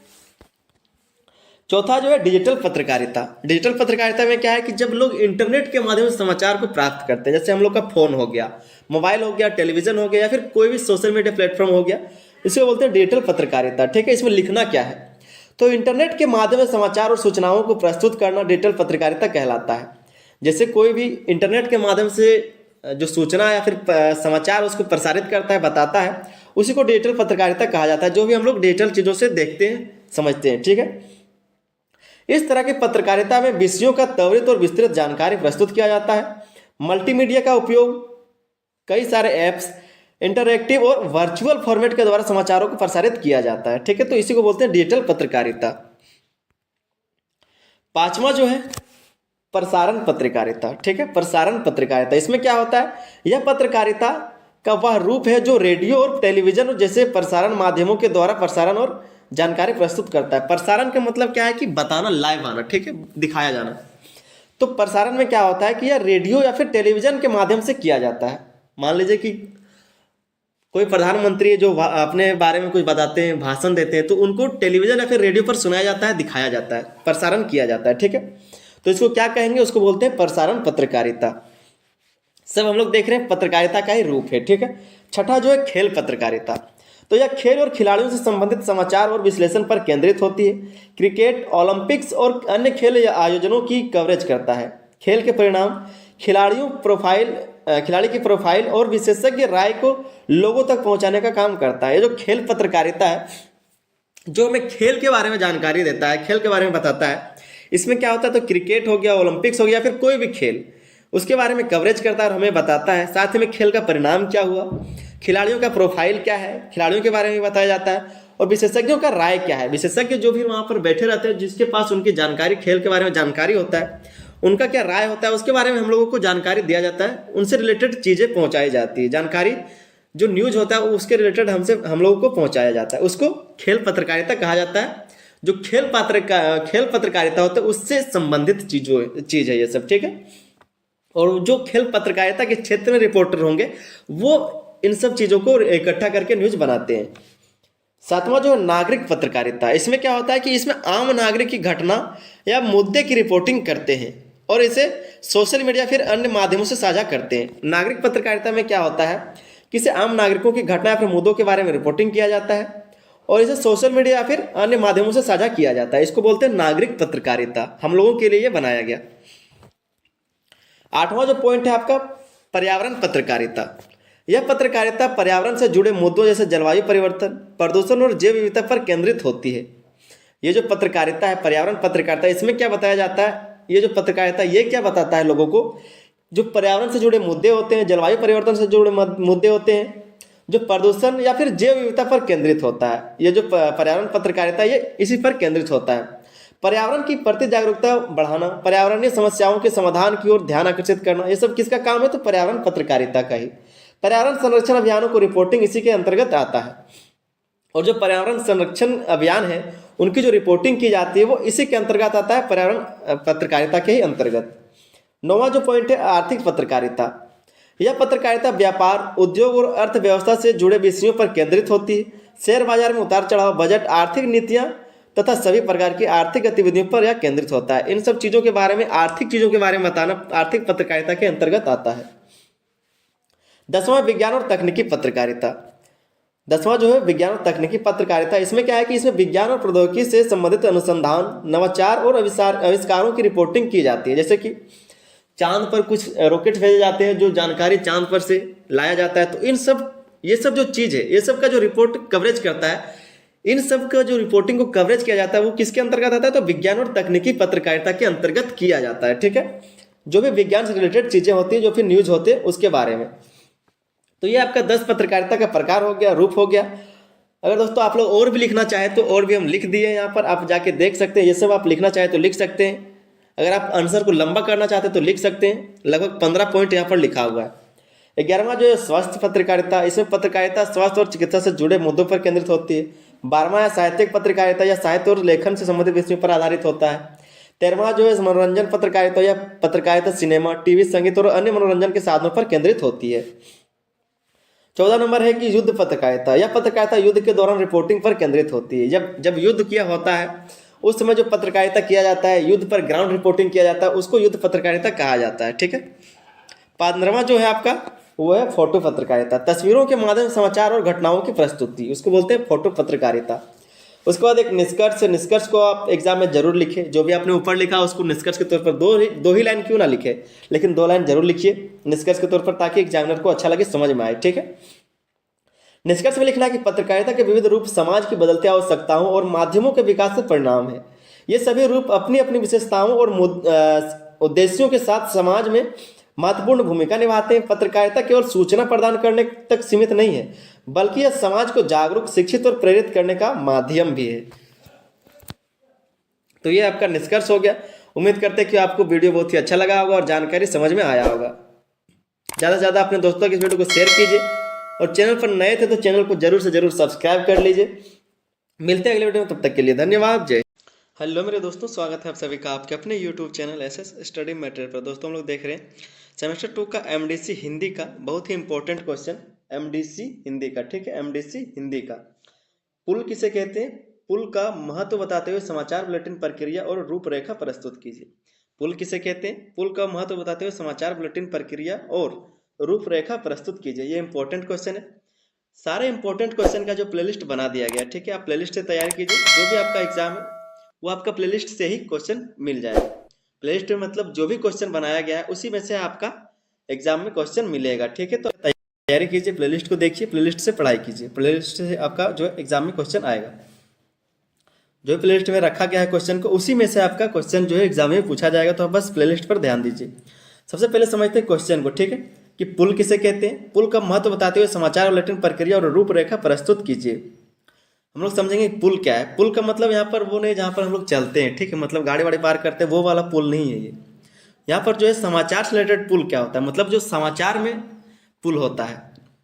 जैसे कोई भी एजेंसी होता है या फिर कोई भी जो समाचार पत्र वाले होते हैं, कोई भी न्यूज़ चैनल वाला होता है, तो क्या करता है कि बहुत जगह पर ऐसा ऐसा व्यवस्था होता है, ऐसा ऐसा जगह आ जाता है जहाँ पर क्या है कि किसी पत्रकार को जाने का मौका नहीं दिया जाता है, मतलब भीड़ लगाने का मौका नहीं दिया जाता है। जैसे कहीं पर प्रेस कॉन्फ्रेंस हुआ तो सबको बुलाया जाता है, लेकिन कभी कभी ऐसा परिस्थिति होता है कि वहाँ पर सभी प्रेस वालों को जाने का अनुमति नहीं होता है।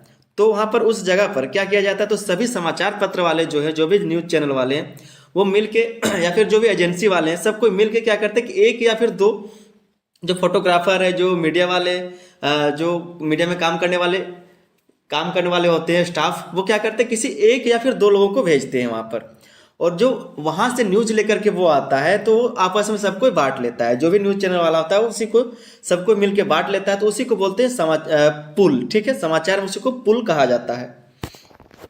जैसे कहीं पर जाने का अनुमति नहीं मिला तो किसी एक को भेज दिया और बाकी सभी न्यूज़ चैनल वाले उसी न्यूज़ को बांट लिए। उससे क्या हुआ कि जो प्रामाणिकता है, जो सबूत है, या फिर जो वहाँ पर घटना हुआ था वो सही सही सबके पास आ गया। ऐसा नहीं कि कोई फेक बना रहा, सही सबके पास आ गया, तो उसी को कहते हैं पुल। यहाँ पर पुल का मतलब ये, यहाँ पर जो पुल लिखा है इसका पुल का मतलब ये नहीं जहाँ पर हम लोग गाड़ी पार करते हैं या फिर इस रोड से उस रोड जाते हैं नदी पार करके, तो वो वाला पुल ये नहीं है। ठीक है, तो ये समझते हैं इस चीज़ को। चैनल पर अगर नए तो चैनल को सब्सक्राइब जरूर कर लीजिए, साथ ही अपने दोस्तों तक इस वीडियो को शेयर कर दीजिए, क्योंकि एग्जाम आपका आ गया है, 1-2 दिन बचा है, 3 तारीख 4 तारीख को आप लोग का एग्जाम है। ठीक है, प्लेलिस्ट से आप लोग तैयारी शुरू कर दीजिए। आइए समझते हैं। तो लिखा है कि पुल का अर्थ पत्रकारिता में ऐसी व्यवस्था से है जहां संसाधनों की बचत और सूचना के आदान प्रदान के लिए विभिन्न समाचार एजेंसियां या मीडिया संगठन आपस में सहयोग करते हैं। जैसा कि मैंने बताया कि बहुत सारे न्यूज़ चैनल या फिर मीडिया संगठन क्या करता है कि मिलकर किसी एक को भेजता है। आगे क्या लिखा है कि इसमें एक या अधिक पत्रकार या फोटोग्राफर किसी बड़ी घटना, समारोह या यात्रा को कवर करते हैं और उससे संबंधित सामग्री सभी साझेदार मीडिया संगठनों को प्रदान करते हैं। क्या करता है कि किसी एक को भेजा जाता है और जो संगठन है या फिर जो साझेदार हैं उसमें सबको बांटा जाता है। ठीक है, फिर आगे क्या लिखा है, यहाँ पर आगे देख सकते हैं, एक पॉइंट वाइज हम लिख दिए। क्या लिखा है कि जब किसी बड़े सरकारी आयोजन, अंतर्राष्ट्रीय सम्मेलन या सीमित स्थान पर मीडिया की पहुंच संभव नहीं होती तो पुल व्यवस्था लागू की जाती है। जैसे प्रधानमंत्री की विदेश यात्रा को कवर करने के लिए गए पत्रकार, मतलब जब प्रधानमंत्री जो विदेश यात्रा करते तो वहाँ पर सभी को जाने का जब अनुमति नहीं होता है तो पुल व्यवस्था का वहाँ पर इस्तेमाल किया जाता है। कोई एक या फिर दो लोग वहाँ पर जाते हैं, उस पूरे चीज़ को कवर करते हैं और फिर आके जो भी संगठन होता है, जो साझेदार होते हैं, उनमें सब कुछ को बांट दिया जाता है जो भी वहाँ पर कवर किया गया, और सभी न्यूज़ चैनल वाले जो उस चीज़ को दिखा पाते हैं उसी को बोलते हैं पुल। ठीक है, आगे हम लोग समझते हैं क्या लिखा है। तो पुल का महत्व क्या है, पुल जो है उसका महत्व क्या है समाचार में। सबसे पहला जो इसका महत्व है संसाधनों की बचत, मतलब जो संसाधन है, जो भी लागत है, उससे बचत होता है। अगर पुल व्यवस्था का उपयोग किया जाए तो संसाधन का बचत होता है। किस तरह से, तो सभी मीडिया हाउस एक ही घटना को कवर करने के लिए अपने प्रतिनिधि भेजने के बजाय एक या कुछ प्रतिनिधियों को भेजते हैं। इससे लागत और श्रम की बचत होती है। मान लीजिए कि जितने भी न्यूज़ चैनल वाले हैं सभी अगर अपने अपने लड़कों को भेजे तो क्या होगा कि वहाँ पर लागत भी ज़्यादा आएगा, सभी का अपना अपना लागत होगा, सभी का पैसा खर्चा होगा, श्रम ज़्यादा लगेगा। श्रम का मतलब काम है, ठीक है, यहाँ पर श्रम का मतलब लाज नहीं, तो श्रम ज़्यादा लगेगा तो क्या होगा, यहाँ पर पैसा भी ज़्यादा खर्चा होगा। इसीलिए क्या करता है कि पुल व्यवस्था का कई जगहों पर इस्तेमाल किया जाता है। तो जो है वो जब वो कवर करता है किसी भी घटना को तो फिर आगे वो संगठन में बांटता है या फिर जो भी साझेदार होता है उसमें बांट दिया जाता है। इससे क्या होता है, तो संसाधनों का बचत होता है। दूसरा जो महत्व है वो है सूचना का व्यापक प्रसार। तो पुल के माध्यम से एकत्र की गई सूचना और सामग्री सभी साझेदारों संगठनों को दी जाती है, जिससे सभी तक समान और प्रामाणिक जानकारी पहुंचती है। जिससे क्या है, सभी संगठन या फिर जो साझेदार है उस तक जानकारी को पहुंचाया जाता है।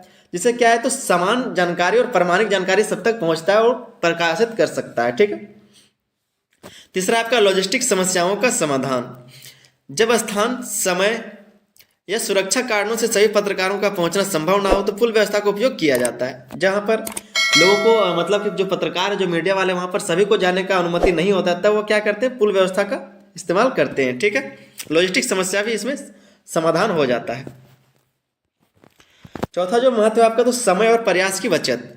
यह व्यवस्था समाचार एजेंसियों और मीडिया संस्थानों के लिए समय और प्रयास बचाने का कुशल तरीका है। इससे क्या होता है, तो जो मीडिया एजेंसी है या फिर जो मीडिया वाले लोग हैं, ये जो प्रयास करते हैं या फिर इनका समय का बचत होता है। मान लीजिए कि प्रयास करने का मतलब क्या है कि उस न्यूज़ को पाना, हासिल करना, ठीक है, किसी भी जगह जाकर उस न्यूज़ को रिकॉर्ड करना, उस चीज़ को कवर करना, तो ये सब जो प्रयास किया जाता है या फिर जो समय लगता है उसमें जो समय दिया जाता है, इस चीज़ में बचत होता है। पांचवा जो महत्व है, तो संतुलन और निष्पक्षता। सभी साझेदार संगठनों को समान सामग्री मिलती है, जिससे भेदभाव या पक्षपात की संभावना कम होती है। सभी को जब एक ही चीज मिलेगा तो किसी तरह का भेदभाव नहीं होगा या फिर पक्षपात नहीं कर पाएगा वो, क्योंकि सब न्यूज वाले अगर एक चीज दिखाएंगे, अगर आप अकेले कुछ दिखाएंगे तो पता नहीं चल जाएगा कि ये गलत बता रहा है। तो इस तरह से संतुलन और निष्पक्षता भी बना रहता है पुल के कारण। ठीक है, फिर यहाँ से हम लोग देखेंगे समाचार बुलेटिन प्रक्रिया और रूपरेखा। समाचार बुलेटिन का मतलब क्या होता है, किसी भी घटना को दिखाना, ठीक है, उसी को बोलते हैं समाचार। मतलब एक क्लिप के रूप में इसको आप समझ लीजिए कि 1 घंटे का न्यूज़ है, आधा घंटा का न्यूज़ है, उसी को बोलते हैं समाचार बुलेटिन। तो जो समाचार बुलेटिन प्रक्रिया है उसकी रूपरेखा क्या होती है, तो समाचार बुलेटिन किसी घटना, समाचार या जानकारी को सुव्यवस्थित और स्पष्ट रूप से प्रस्तुत करने की प्रक्रिया है। एक समाचार बुलेटिन की रूपरेखा और उसकी प्रक्रिया निम्न प्रकार की होती है। क्या है, तो एक प्रक्रिया, समाचार बुलेटिन क्या है, एक प्रक्रिया है जहाँ पर किसी न्यूज़ या फिर घटना को बताया जाता है, और इसका जो रूपरेखा है, प्रक्रिया है, वो नीचे दिया हुआ है, देखते हैं हम लोग उसको। ठीक है, तो समाचार क्या लिखा है, समाचार चयन प्रक्रिया। सबसे पहला जो प्रक्रिया है वो समाचार चयन प्रक्रिया। तो समाचार बुलेटिन के लिए खबरों का चयन करते समय निम्नलिखित बिंदुओं पर ध्यान दिया जाता है। जब समाचार का चयन किया जाता है, खबरों का चयन किया जाता है, तो उस समय क्या है कि कुछ बिंदुओं का, कुछ बातों का ध्यान दिया जाता है। जो क्या है, तो सबसे पहले महत्व, कौन सी खबर जनता के लिए सबसे ज्यादा महत्वपूर्ण है, इस बात का ध्यान दिया जाता है। दूसरा है आपका समयबद्धता। तो हालिया और अद्यतन खबरों को प्राथमिकता दी जाती है। जो अभी अभी हुआ है उस न्यूज़ को जो है ज़्यादा महत्व दिया जाता है, प्राथमिकता दिया जाता है, प्रायोरिटी दिया जाता है, क्योंकि सभी को अभी जो हुआ है उस चीज़ के बारे में जानकारी लेने में रुचि रहता है। ठीक है, कि आज क्या हुआ, कल क्या हुआ था, ज़्यादा से ज़्यादा। ठीक है, लेकिन ये सब चीज़ों में जो ज़्यादातर ध्यान दिया जाता है समाचार प्रक्रिया में। तीसरा जो पॉइंट है आपका प्रासंगिकता।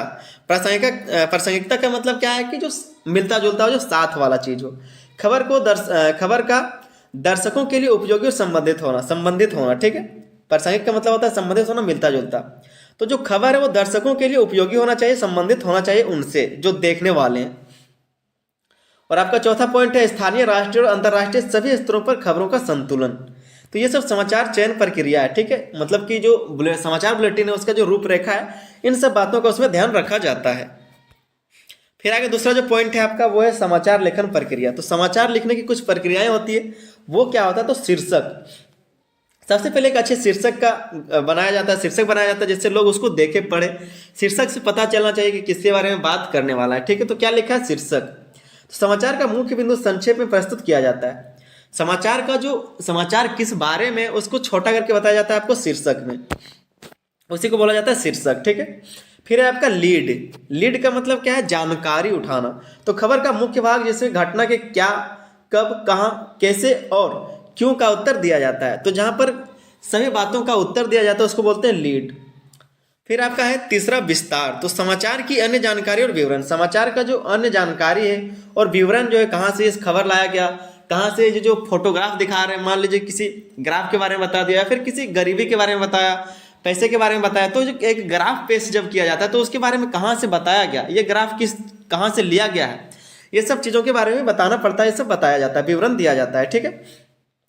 फिर आपका तीसरा जो पॉइंट है समाचार बुलेटिन की संरचना। समाचार बुलेटिन की संरचनाएं क्या होती है, कैसे उसको बनाया जाता है। तो प्रारंभिक सूचना, सबसे पहले जो है प्रारंभिक सूचना दिया जाता है, फिर मुख्य समाचार, ब्रेकिंग न्यूज, विश्लेषण, ये सब चीजें बताई जाती है। तो सबसे जो पहले जो प्रारंभिक सूचना है, इसमें क्या बताया जाता है, तो बुलेटिन की शुरुआत में मुख्य सुर्खियां दी जाती है। जब बुलेटिन शुरू किया जाता है तो उसमें सबसे शुरुआत में क्या है कि मुख्य सुर्खियां दी जाती है कि आज यहाँ पर ये हुआ था, इस नेता ने इसके बारे में ये बोला, इस पार्टी ने ये बोला, या फिर यहाँ पर इस रोड में एक्सीडेंट हुआ था, या फिर किसी भी चीज़ के बारे में, किसी भी घटना के बारे में सुर्खियां दी जाती है पहले। फिर आपका मुख्य समाचार आता है। तो खबरों को प्राथमिकता के आधार पर क्रमबद्ध रूप में प्रस्तुत किया जाता है। जो भी खबर होता है जिसका पहले प्रायोरिटी दिया जाता है, जो ज़्यादा मुख्य होता है, जो ज़्यादा महत्वपूर्ण होता है, उसको पहले बताया जाता है। उस आधार पर क्रमबद्ध रूप से समाचार को बताया जाता है, जो कम है उसको पीछे बताया जाएगा। फिर आपका ब्रेकिंग न्यूज। जब बुलेटिन चालू हो जाता है, जब न्यूज बताते बताते कभी कभी क्या होता है, कोई न्यूज आ जाता है तो अचानक से बोलते हैं कि ब्रेकिंग न्यूज, आज यहाँ पर यह हुआ। तो इस तरह का जब न्यूज बताया जाता है उसको बोलते हैं ब्रेकिंग न्यूज। तो किसी बड़ी घटना या नवीनतम खबर को बीच बीच में शामिल किया जाता है। मान लीजिए कि किसी बुलेटिन में एंकर जो है वो बात कर रहा है और अचानक से कोई खबर आ गया, तो उसको एक ब्रेकिंग न्यूज के तौर पर उसको पेश कर दिया जाता है, बता दिया जाता है। ये आपका हो गया ब्रेकिंग न्यूज। फिर आपका है विश्लेषण। तो महत्वपूर्ण खबरों पर विशेषज्ञ की राय पर चर्चा। क्या करता है, तो जो महत्वपूर्ण खबर होता है उस पर विशेषज्ञों की राय या फिर चर्चा मशवरा किया जाता है। जब कोई मान लीजिए कि कोई राजनीति से रिलेटेड बात है तो दो चार लोगों को बुलाया जाता है जो जानकार लोग होते हैं, जो क्या बोलते हैं कि उनसे रिलेटेड होता है चीज़ें, तो उसके बारे में बिठा के बात किया जाता है, उनसे राय लिया जाता है, ठीक है। तो विशेषज्ञों से राय लिया जाता है विश्लेषण के लिए। फिर आपका समाप्ति कैसे होता है इस चीज़ का, तो मौसम, खेल, समाचार या अन्य हल्की खबरों के साथ बुलेटिन समाप्त किया जाता है। किसी भी हल्की खबर के साथ क्या है कि समाचार को खत्म किया जाता है। जैसे किसी समाचार के बारे में बताया जा रहा है, लेकिन अब समय हो गया, 1 घंटे तक बता लिया, अब जो उसको खत्म किया जाएगा तो कैसे किया जाएगा। जैसे अभी टेस्ट मैच चल रहा है तो टेस्ट मैच के बारे में बताया जाएगा कि ऐसा ऐसा हुआ था, और आप जो न्यूज़ है उसको खत्म किया जाता है। तो ये समाप्ति इस तरह से होता है। फिर आपका जो चौथा पॉइंट है समाचार बुलेटिन तैयार करने की प्रक्रिया। समाचार बुलेटिन जो तैयार कैसे किया जाता है, उसको कैसे बनाया जाता है, प्रस्तुत करने के लिए किस तरह से उसको रेडी किया जाता है, ठीक है। तो स्रोतों से सूचना प्राप्त करना। जो स्रोत है, जो सूत्र है, उसे समाचार एजेंसी, फील्ड रिपोर्टर्स, जो प्रेस है, विज्ञप्तियां हैं, सोशल मीडिया या फिर डिजिटल प्लेटफॉर्म, यहाँ से क्या करता है, तो स्रोत जो है, सूचना जो है उसको प्राप्त किया जाता है, सूत्रों से सूचना को प्राप्त किया जाता है। फिर है संपादक। जो संपादक होता है तो सूचना को संपादित कर संक्षिप्त और स्पष्ट बनाया जाता है। संपादक का क्या काम है, तो जो भी सूचना आता है, जो भी जानकारी आता है, वो क्या करता है, उसको छोटा करता है, या फिर क्या क्या न्यूज में दिखाना है और क्या क्या नहीं दिखाना, ये काम किसका होता है, संपादक का ही होता है। फिर वो उसको संपादित करता है, बताता है कि क्या करना है क्या नहीं करना, सब कुछ वो करके देता है। फिर होता है स्क्रिप्ट लेखन। स्क्रिप्ट लिखा जाता है। एंकर के लिए सरल और प्रभावी भाषा का स्क्रिप्ट तैयार की जाती है। जो एंकर है, जो बताएगा न्यूज को, उसके लिए एक सरल और आसान, प्रभावी, स्पष्ट जो स्क्रिप्ट तैयार किया जाता है। समय के अनुसार स्क्रिप्ट को विभाजित किया जाता है, और समय के अनुसार क्या है, स्क्रिप्ट को विभाजित कर दिया जाता है कि इतने देर में ये बोलना है, इतने देर में ये बोलना है, 1 बजे के बाद ये, 2 बजे के बाद ये, इस तरह से उस स्क्रिप्ट को विभाजित कर दिया जाता है। फिर है आपका दृश्य सामग्री, मतलब कि जो आप टीवी में कभी कभी देखते हैं कि जब एक्सीडेंट के बारे में बताता है तो एक्सीडेंट का फोटो आता है, फिर कई तरह की घटनाओं का फोटो दिखाया जाता है, तो क्या है, तो जो दृश्य सामग्री भी जुटाया जाता है। जैसे आपका हो गया वीडियो फुटेज, ग्राफिक्स और चित्रों का समावेश किया जाता है। लाइव रिपोर्टिंग और ऑन ग्राउंड कवरेज के माध्यम से सब दिखाया जाता है। क्या तो आप लाइव रिपोर्टिंग की तरफ से आप ये देख सकते हैं, या फिर जो ऑन ग्राउंड रिकॉर्डिंग होता है, कवर किया जाता है, उसको आप देख सकते हैं। फिर है प्रस्तुति, लास्ट में आपका आता है प्रस्तुति। तो समाचार एंकर द्वारा खबरों को पेश किया जाता है। दर्शकों का ध्यान खींचने के लिए स्पष्ट और प्रभावशाली प्रस्तुति होती है, ठीक है।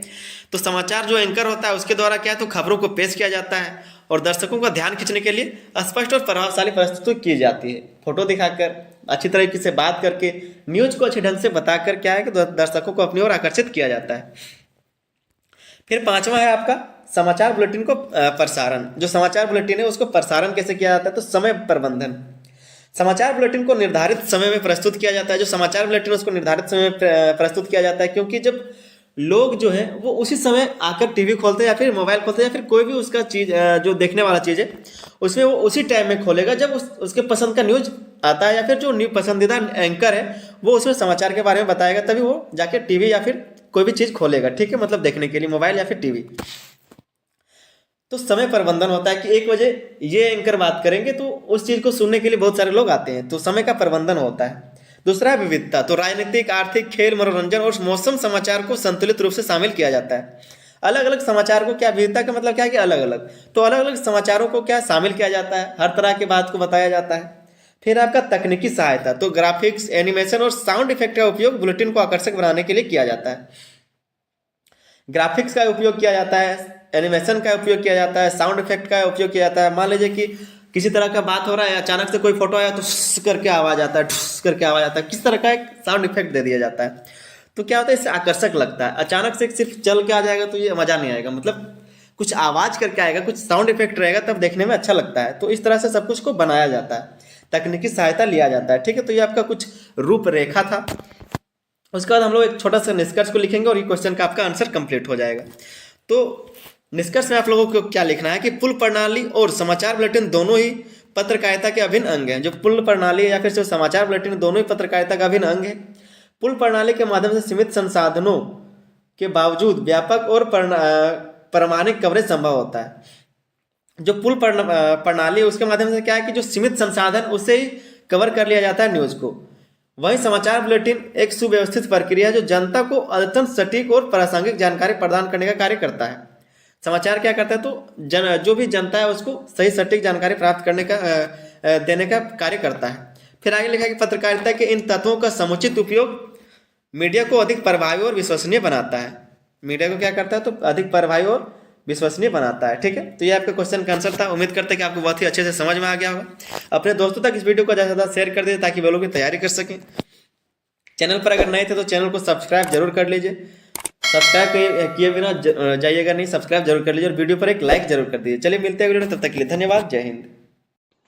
हेलो मेरे दोस्तों, स्वागत है आप सभी का आपके अपने एसएस स्टडी मटेरियल पर। दोस्तों लोग देखने वाले एमडीसी का सेमेस्टर 2 एमडीसी का हिंदी पेपर, ठीक है। एमडीसी हिंदी का एक बहुत ही इंपॉर्टेंट क्वेश्चन, फीचर क्या है, फीचर से आप क्या समझते हैं, इसके विभिन्न रूपों को बताते हुए समाचार और फीचर का पार्थक्य स्पष्ट कीजिए। पार्थक्य मतलब अंतर, ठीक है, अंतर को स्पष्ट करना है।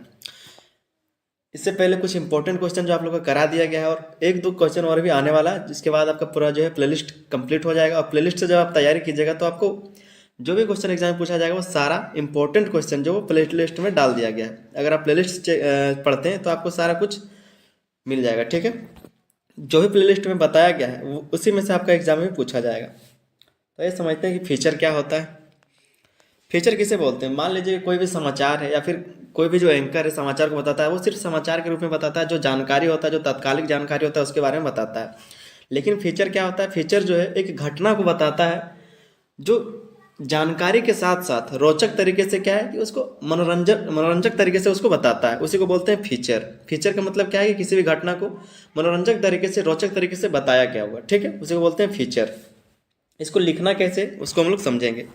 तो क्या लिखा है कि फीचर पत्रकारिता की वह विद्या है जिसमें किसी विशेष विषय को विस्तृत गहराई से और रोचक ढंग से प्रस्तुत किया जाता है। क्या बताया गया कि जो फीचर है वो पत्रकारिता का ही विद्या है जिसमें क्या है कि किसी विषय को विस्तृत गहराई और रचनात्मक ढंग से प्रस्तुत किया जाता है, बताया जाता है। यह समाचार की तरह तात्कालिक नहीं होता बल्कि किसी विशेष मुद्दे, घटना, व्यक्ति या विषय के प्रति पाठकों की गहरी रुचि और समझ विकसित करता है। फीचर का उद्देश्य सूचना प्रदान करने के साथ साथ मनोरंजन करना और पाठकों को प्रेरित करना है। यहाँ पर आपने जैसे देखा कि फीचर का जो उद्देश्य है वो क्या है, तो सिर्फ जानकारी नहीं देना, उसको मनोरंजन तरीके से बताना और साथ में जो पाठक है, जो सुनने वाले या फिर जो देखने वाले, जो पढ़ने वाले, पाठक मतलब पढ़ने वाला, ठीक है, तो जो पढ़ने वाला है, देखने वाला, सुनने वाला है, उसको प्रेरित करना भी इसका उद्देश्य रहता है। आगे हम लोग देखेंगे फीचर की परिभाषा को। एक बात आपको बता दें कि जब एईसी का आपका तैयारी कराया गया था तब फीचर को आप लोग वहाँ पे पढ़े थे। फीचर उसमें बताया गया है, फीचर इसमें बता रहे हैं, लेकिन यहाँ पर आपको फीचर और समाचार के बीच जो अंतर है उसके बारे में बता रहे हैं, ठीक है। तो फीचर की परिभाषा क्या है? फीचर एक पत्रकारिता शैली है जिसमें किसी विशेष विषय पर गहन और रोचक सामग्री प्रस्तुत की जाती है। फीचर एक पत्रकारिता का शैली जैसे किसी भी विषय के बारे में विशेष विषय पर गहन और रोचक तरीके से जो है उसका प्रस्तुत किया जाता है उस पर, ठीक है। लेकिन इसके विद्वान क्या बोलते हैं इसके बारे में, तो हेरोल्ड इवांस के अनुसार ये क्या कहते हैं कि फीचर समाचारों का विस्तार होता है जो गहराई, शैली और सृजनात्मकता के साथ पाठकों को जानकारी और मनोरंजन प्रदान करता है। हेरोल्ड इवांस जो है वो क्या कहते हैं कि फीचर समाचारों का विस्तार होता है, जो भी समाचार होता है उसी का विस्तार रूप से बताया गया चीज़ है फीचर, जो गहराई, शैली और सृजनात्मकता के साथ पाठकों को जानकारी और मनोरंजन प्रदान करता है। दूसरे जो विद्वान है सैमुअल पी गार्डनर के अनुसार क्या कहते हैं कि फीचर का मुख्य उद्देश्य पाठकों को प्रेरित करना और उन्हें रोचक तरीके से जानकारी देना है। इनका कहना है कि जो फीचर है उसका मुख्य उद्देश्य क्या है, तो पाठकों को प्रेरित करना और जानकारी के साथ साथ उनको रोचक तरीके से, मनोरंजन तरीके से जानकारी देना, ठीक है। फीचर के क्या गुण हैं, फीचर के गुण क्या क्या होते हैं, तो ये रोचक और रचनात्मक प्रस्तुति होनी चाहिए, इसमें मतलब रोचक भी होना चाहिए और रचनात्मक प्रस्तुति होनी चाहिए, ठीक है। दूसरा जो गुण है गहराई और विवरण, मतलब उसमें गहराई, किसी भी घटना के बारे में जब बताया जाता है तो समाचार में क्या है कि समाचार में सिर्फ जो घटना हुआ उसके बारे में बताया, तत्कालिक घटना के बारे में, लेकिन जो फीचर है वो किसी घटना के बारे में, कई पुराने घटने के बारे में क्या है कभी कभी बताता है, तो बहुत ही जानकारी से बताया जाता है, बहुत ही रोचक तरीके से, मनोरंजक तरीके से क्या क्या हुआ था, कैसे हुआ था। तो गहराई भी होना चाहिए और विवरण साफ साफ होना चाहिए, ठीक है। तीसरा पॉइंट है आपका पाठकों को बांधने की क्षमता, मतलब जब पढ़ने वाला या फिर जो सुनने वाला, देखने वाला है उसको बांध के रखने की क्षमता, मतलब वो आखिरी तक देखे, उसको समझे, सुने और लगातार उस चीज को देखे। आगे क्या है इसका गुण? अगला पॉइंट है क्या व्यक्तिगत दृष्टिकोण और शैली। उस तरह से अगला है समय बाध्यता की बाध्यता नहीं। यहाँ पर जो है समय बाध्यता की कोई जो है बाध्यता नहीं है, मतलब कि आप इतने समय ये काम करेंगे, इतने टाइम में आपको पूरा कहानी खत्म करना है, इतने टाइम में आप ये शुरू करेंगे, तो इस तरह का कोई समय का टाइम बाउंडिंग नहीं है, ठीक है। कभी वो शुरू कर सकता है, कभी बता सकता है और कितना भी लंबा हो सकता है। अगला जो पॉइंट है सामाजिक, सांस्कृतिक और मानवीय पहलुओं पर ध्यान। सामाजिक, सांस्कृतिक और मानवीय पहलुओं पर ध्यान दिया जाता है। फिर है फीचर के विभिन्न रूप। फीचर के क्या क्या रूप है, तो फीचर के कई रूप होते हैं जो विषय और उद्देश्य के आधार पर भिन्न भिन्न होते हैं, जो विषय और उद्देश्य के आधार पर भिन्न होता है, ठीक है। व्यक्तिगत फीचर क्या है, तो किसी व्यक्ति की जीवन गाथा, उपलब्धियों और विशेषताओं का वर्णन, जैसे महात्मा गांधी के जीवन पर फीचर। व्यक्तिगत फीचर क्या है, तो किसी व्यक्ति के बारे में, जैसे रतन टाटा हो गए या फिर कोई भी बड़े लोग या फिर कोई भी जो नीचे से ऊपर गए हुए हैं उनके बारे में बताना, विशेषताओं के बारे में बताना, उनकी उपलब्धियों के बारे में बताना, क्या बताया, क्या होगा वो व्यक्तिगत फीचर। फिर आपका घटनात्मक फीचर, तो इसमें क्या होता है किसी घटना या अवसर पर आधारित, मतलब कोई भी घटना हुआ था या फिर कोई भी अवसर था उस पर आधारित जब कुछ लिखा जाता है उसको बोलते हैं घटनात्मक फीचर, जैसे स्वतंत्रता दिवस या किसी ऐतिहासिक घटना का विवरण। फिर अगला है आपका मानव रुचि फीचर। मानवीय भावनाओं और कहानियों को उजागर करने वाला, जैसे किसी संघर्षशील व्यक्ति की सफलता की कहानी। तो मानव रुचि, जिससे मानव को रुचि हो, प्रेरणा मिले, इस तरह के जो फीचर है उसको कहते हैं मानव रुचि फीचर, ठीक है।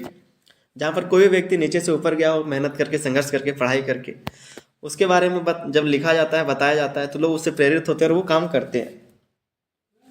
अगला पॉइंट है आपका सांस्कृतिक फीचर। तो इसमें क्या होगा, तो कला, संस्कृति, संगीत, साहित्य और परंपराओं पर आधारित, जैसे भारतीय शास्त्रीय संगीत पर फीचर। तो जैसे भारतीय शास्त्रीय संगीत है या फिर भारतीय जो नृत्य है उस पर किसी तरह का जब फीचर किया जाएगा, लिखा जाएगा या फिर बताया जाएगा, उसको बोलेंगे सांस्कृतिक फीचर। ठीक है।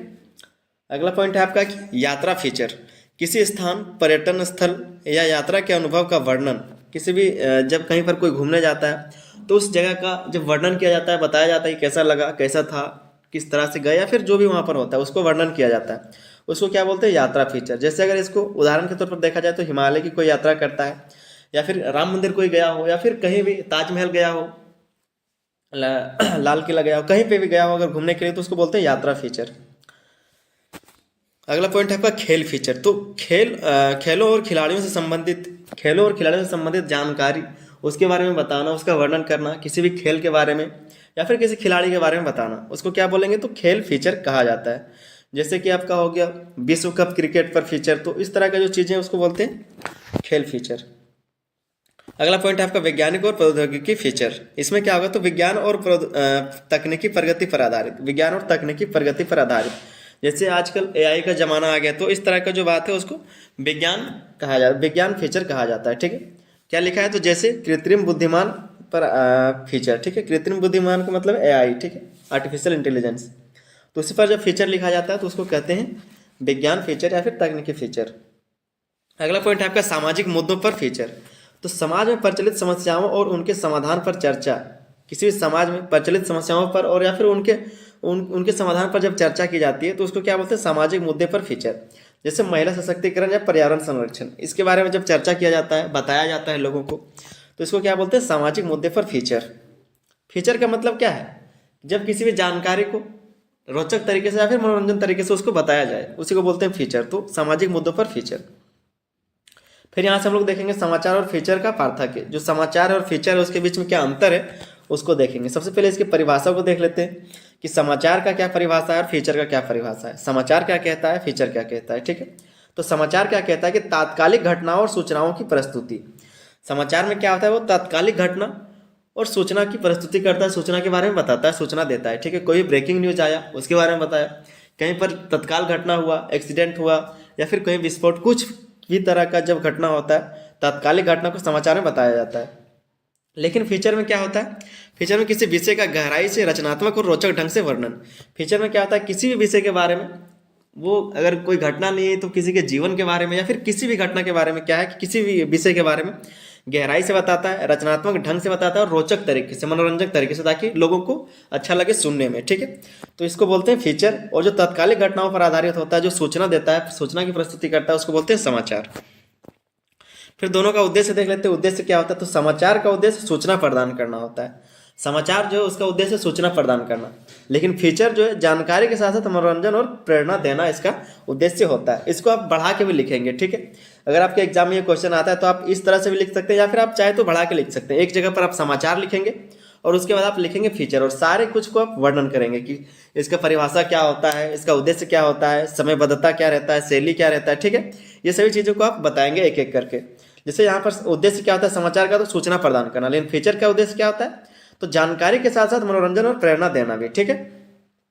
समयबद्धता को देख लेते हैं। टाइम बॉन्डिंग क्या होता है, तो समाचार जो है वो तात्कालिक पर आधारित होता है, मतलब जो तात्कालिकता है उस पर आधारित होता है, जो वर्तमान में जो अभी जो हुआ उसके बारे में वो बताएगा। लेकिन फीचर क्या है, समयबद्धता की बाध्यता नहीं है इसमें, वो चाहे तो बहुत साल पुराने बातों को भी बता सकता है, क्योंकि वो फीचर है तो उसको रोचक बनाना है। ठीक है। अगर आज की घटना नहीं है, 1 साल 2 साल 5 साल 10 साल पहले की घटना है, तब भी उसको रोचक तरीके से बताया जा रहा है, मतलब वो फीचर है। ठीक है।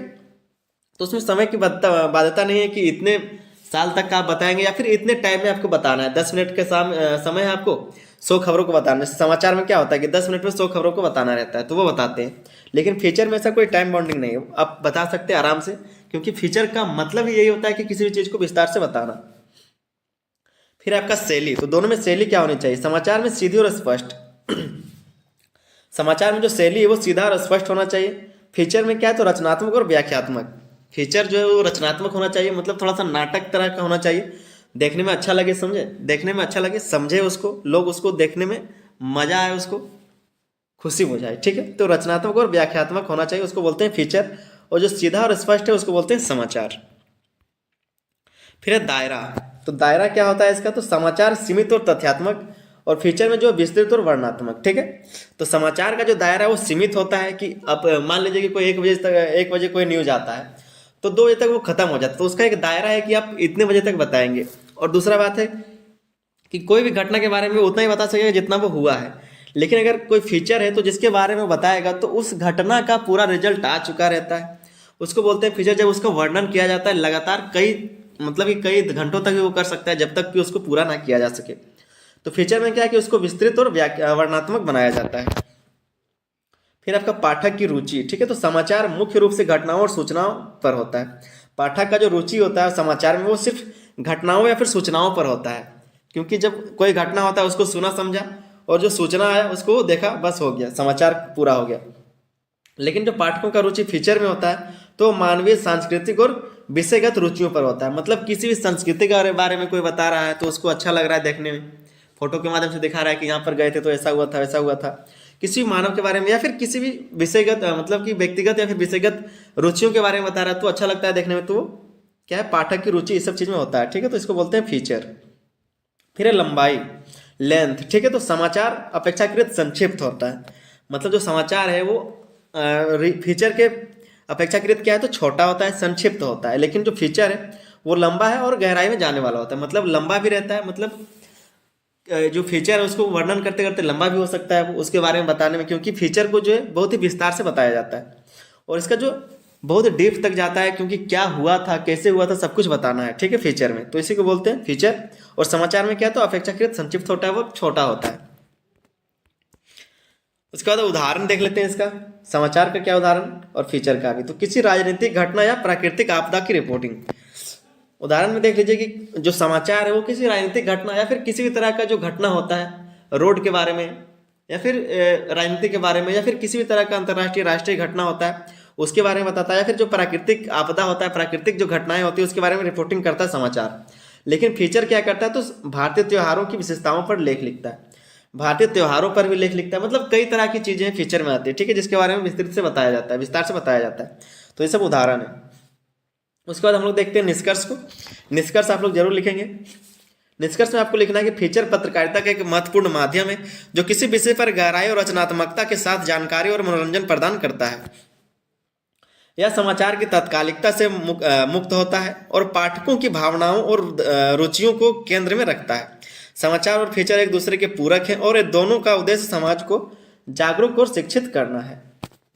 दोनों का जो उद्देश्य समाचार और फीचर का समाज को जागरूक करना इसका उद्देश्य है। ठीक है, तो आप यहाँ पर निष्कर्ष को एक बार अच्छे से देख लीजिएगा और यही आप लिख दीजिएगा। ठीक है, उम्मीद करते हैं कि आपको अच्छा लगा होगा। वीडियो पसंद आया हो तो एक लाइक जरूर कर दीजिएगा। और ये क्वेश्चन आपका इंपॉर्टेंट था, ये क्वेश्चन आपका पूछा जाएगा। ठीक है, जो भी हम प्लेलिस्ट में डाले हैं वीडियो वही में से आपका एग्जाम में पूछा जाएगा। चैनल पर नए थे तो चैनल को सब्सक्राइब कर लीजिए और अपने दोस्तों तक शेयर कर दीजिए। चलिए मिलते हैं अगले वीडियो में, तब तक के लिए धन्यवाद। जय हिंद।